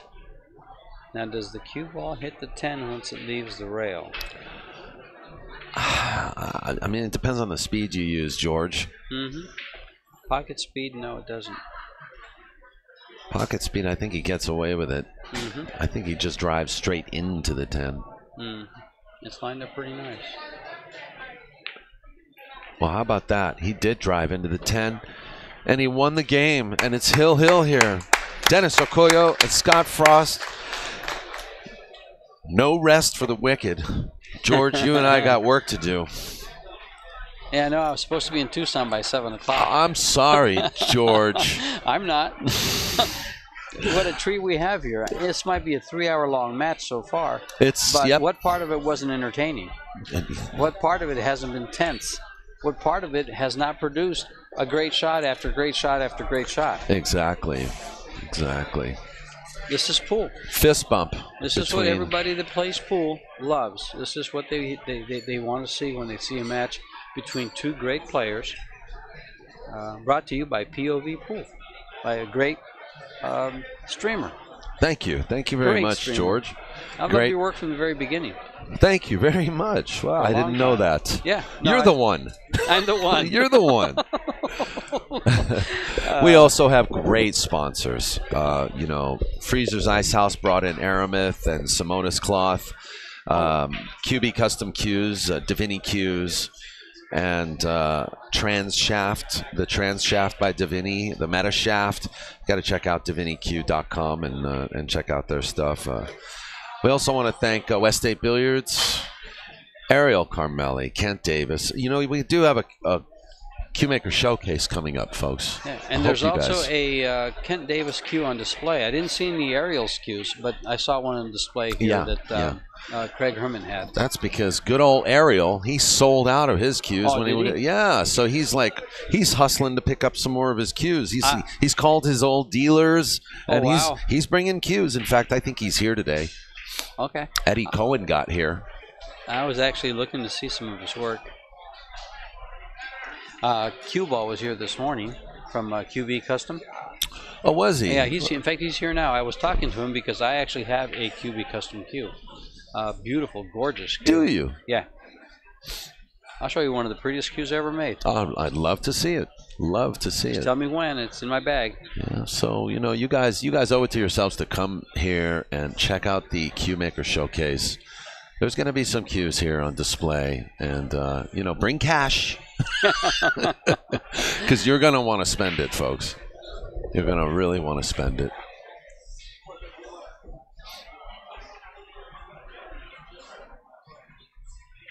What's he shooting here? Scott's made a good break. He has. The 3-ball. He's going to kick softly for the 3, but he gives up the 5 bank. He's got to hit it harder than that, so he doesn't give up the 5.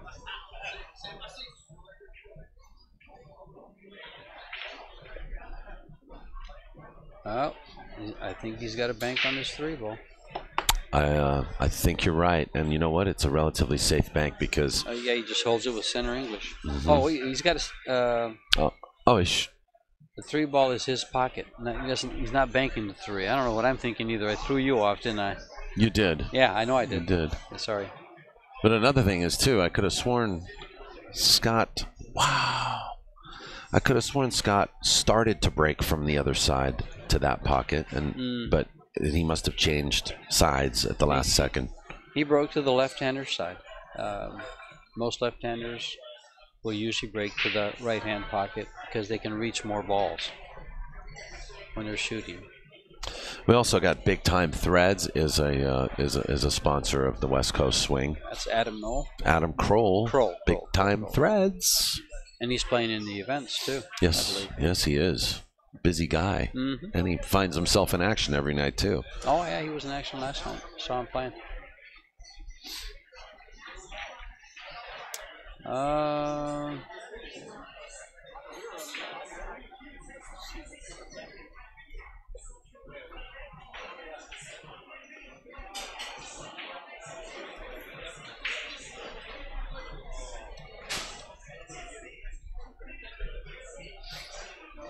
If he slides underneath this 3-ball, he can't give up a bank on it.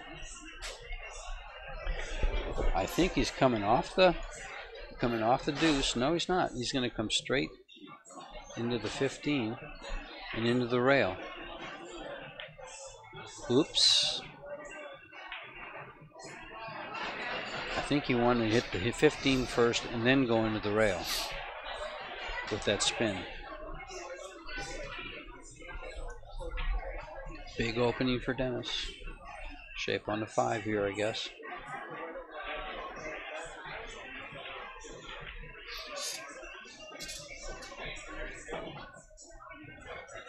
He's coming down for shape on the 11 or the deuce.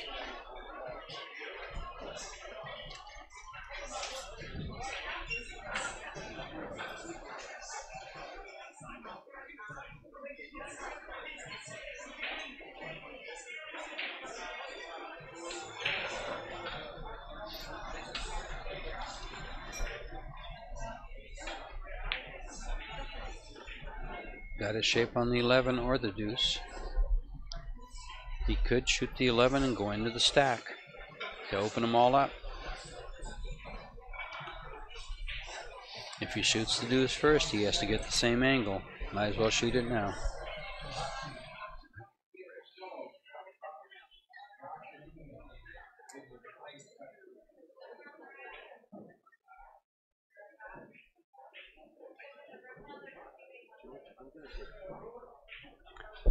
Your mic is off because I can't hear you.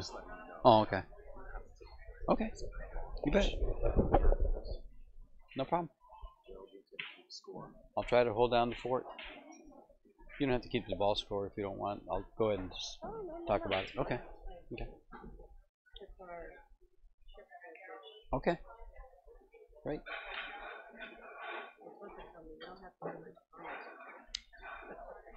I don't think there's going to be much to commentate. I think Dennis might just run out right here. If he opens these balls up, he's going to have a wide open table.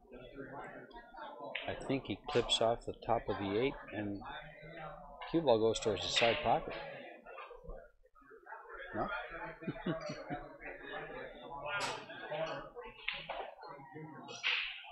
Shoots this 11. Open him up. All right, folks. I'm gonna leave you here with George for the rest of this match. I have to pull away for a bit, and Geraldine will be here to keep score, change cameras, and if you have any questions or comments with Geraldine, she's right here. So thank you guys, and thank you to George Teyachea. It's my pleasure. It's been my honor and my privilege to sit in here with you, especially for a match like this. Oh, especially for this match. I'm only sorry that I can't be here for the rest, even though it looks like Dennis is running out. Yeah. But we're going to have commentary with Trace Kane coming up next. Sure. Thanks again, George. You're welcome. Thank you. No, he's drawing the ball, so he's not going off the stack. He's taking the bank. Did the 13 block him? I can't tell. Alright, it's time for Can't tell.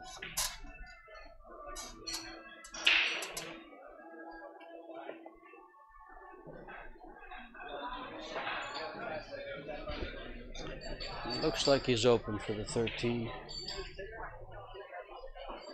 So give him 5 balls. 1, 2, 3, 4, 5. That's tight.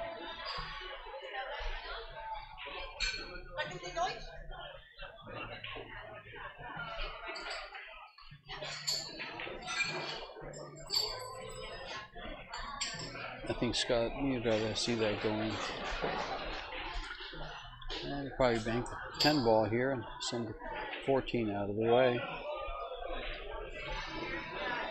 I think this will be his 6th ball if he makes the 10. If not, he'll have it protected. Scott's in trouble here.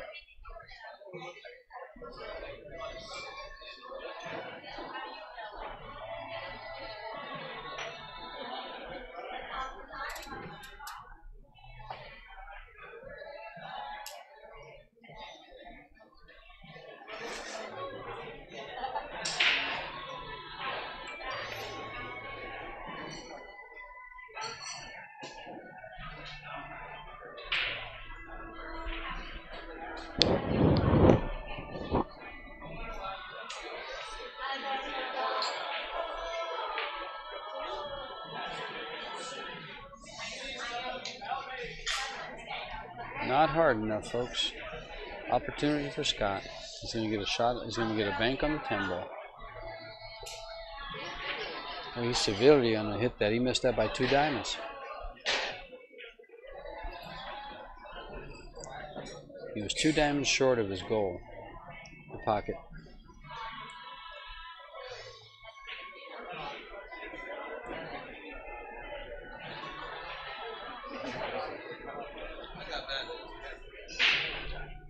Scott's looking over everything on the table.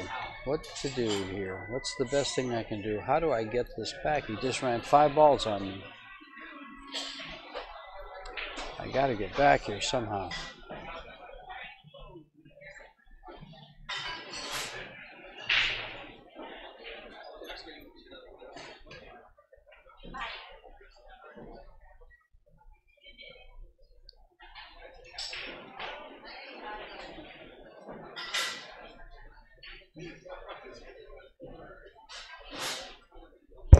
I never realized how methodical Scott Frost played.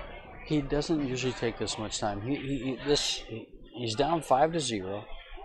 He wants to win this game badly. Yeah. And I think he's got a clean shot at this 10 ball with shape on the 14. But he's shooting it soft, and he's not even shooting it. Maybe it didn't go by the stack.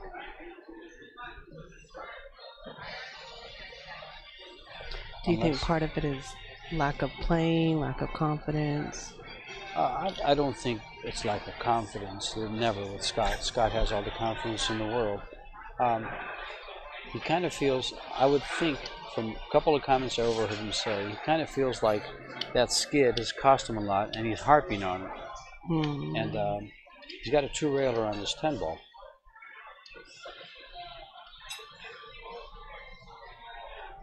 But getting back to, it's just he's tight. You know, this is tough action here. He was ahead 2-1. He had a couple of opportunities to win the match. He's not able to, and now he's got to play this other game for it. He's behind 2-1. If this goes in, he's got a shot on the 14. Great shot. And the nice thing about having the 9 ball there is he can probably shoot. I don't know if he would risk it. As I say, shoot the 14 with draw and come off the 9 and come up. But why? He's looking at the stack.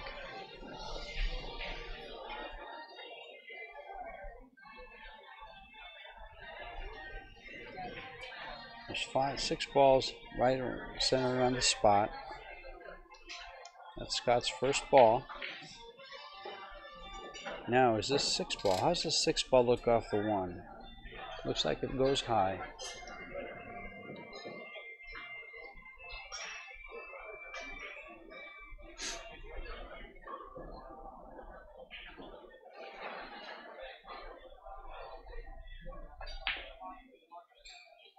Oh.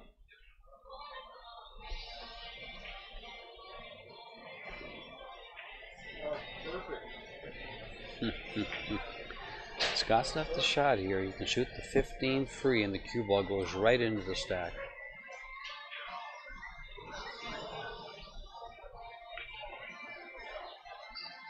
Well, he's missed the 15, I think. And I think he covered him with the ball, though. Yeah, the line on that was almost lined up for him. He might masse around this ball and catch the outside of the 5 and take it out. The 15 and take it out.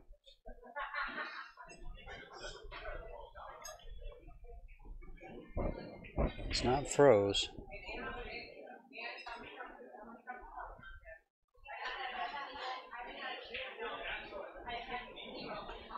Ball count is 5-3 in favor of Dennis. We're at Hill here. This is for the match. This game is for the match. He's going to masse around this ball. Or is he going to jump it? Nice shot. Nice shot, Scott. But he's giving up the bank. Now, I'd rather have him shoot this shot than the straight in he might have had.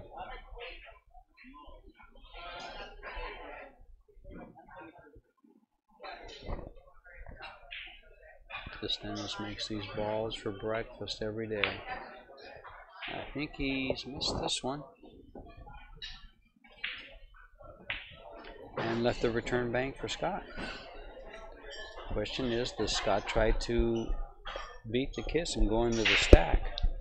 or just cross the ball. That's what I meant. You had to beat that kiss.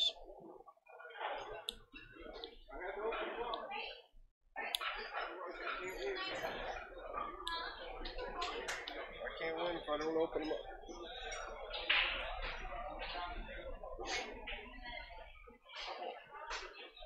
Not sure if Dennis can bank the one ball by the 15.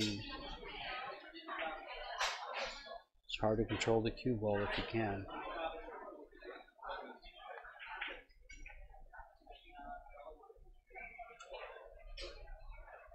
A couple of different options he has.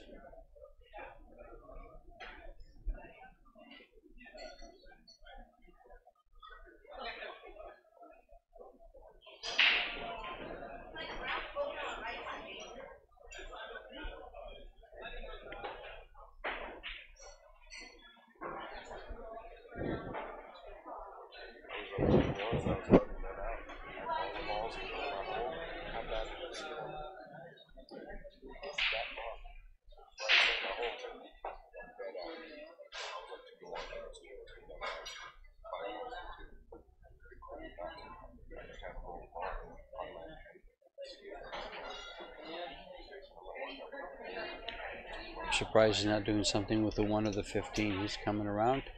He's giving Scott a shot on the 1 ball to bank underneath the 15. Wow.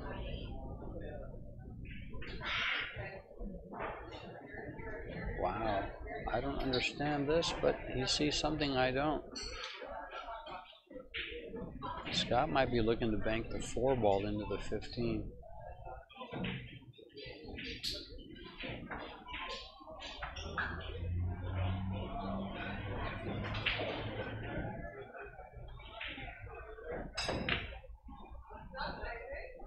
Or not. Don't get up there for a bank.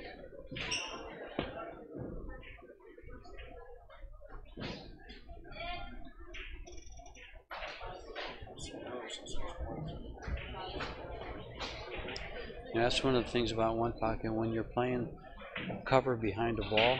If your object ball leaks out or if you don't get behind the ball, you usually give up a bank shot, and that's exactly what happened in this case. The A ball rolled up a little too high, and he's giving Dennis a nice bank shot here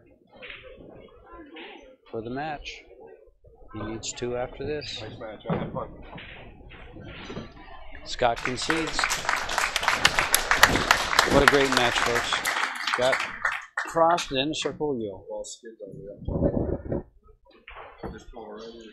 I beat him 3-1. That's the ball that skipped. Right into there. Really? Thank you, folks, for being out there, watching, staying tuned with us. POVPOOL, Geraldine, Thibodeau, and Daniel Busch. Thank you, George. Did I get your last name right? Was it Thibodeau? Thibodeau. Okay, I got it right. I wasn't sure. As soon as I said it, I said, "Are you sure about that?"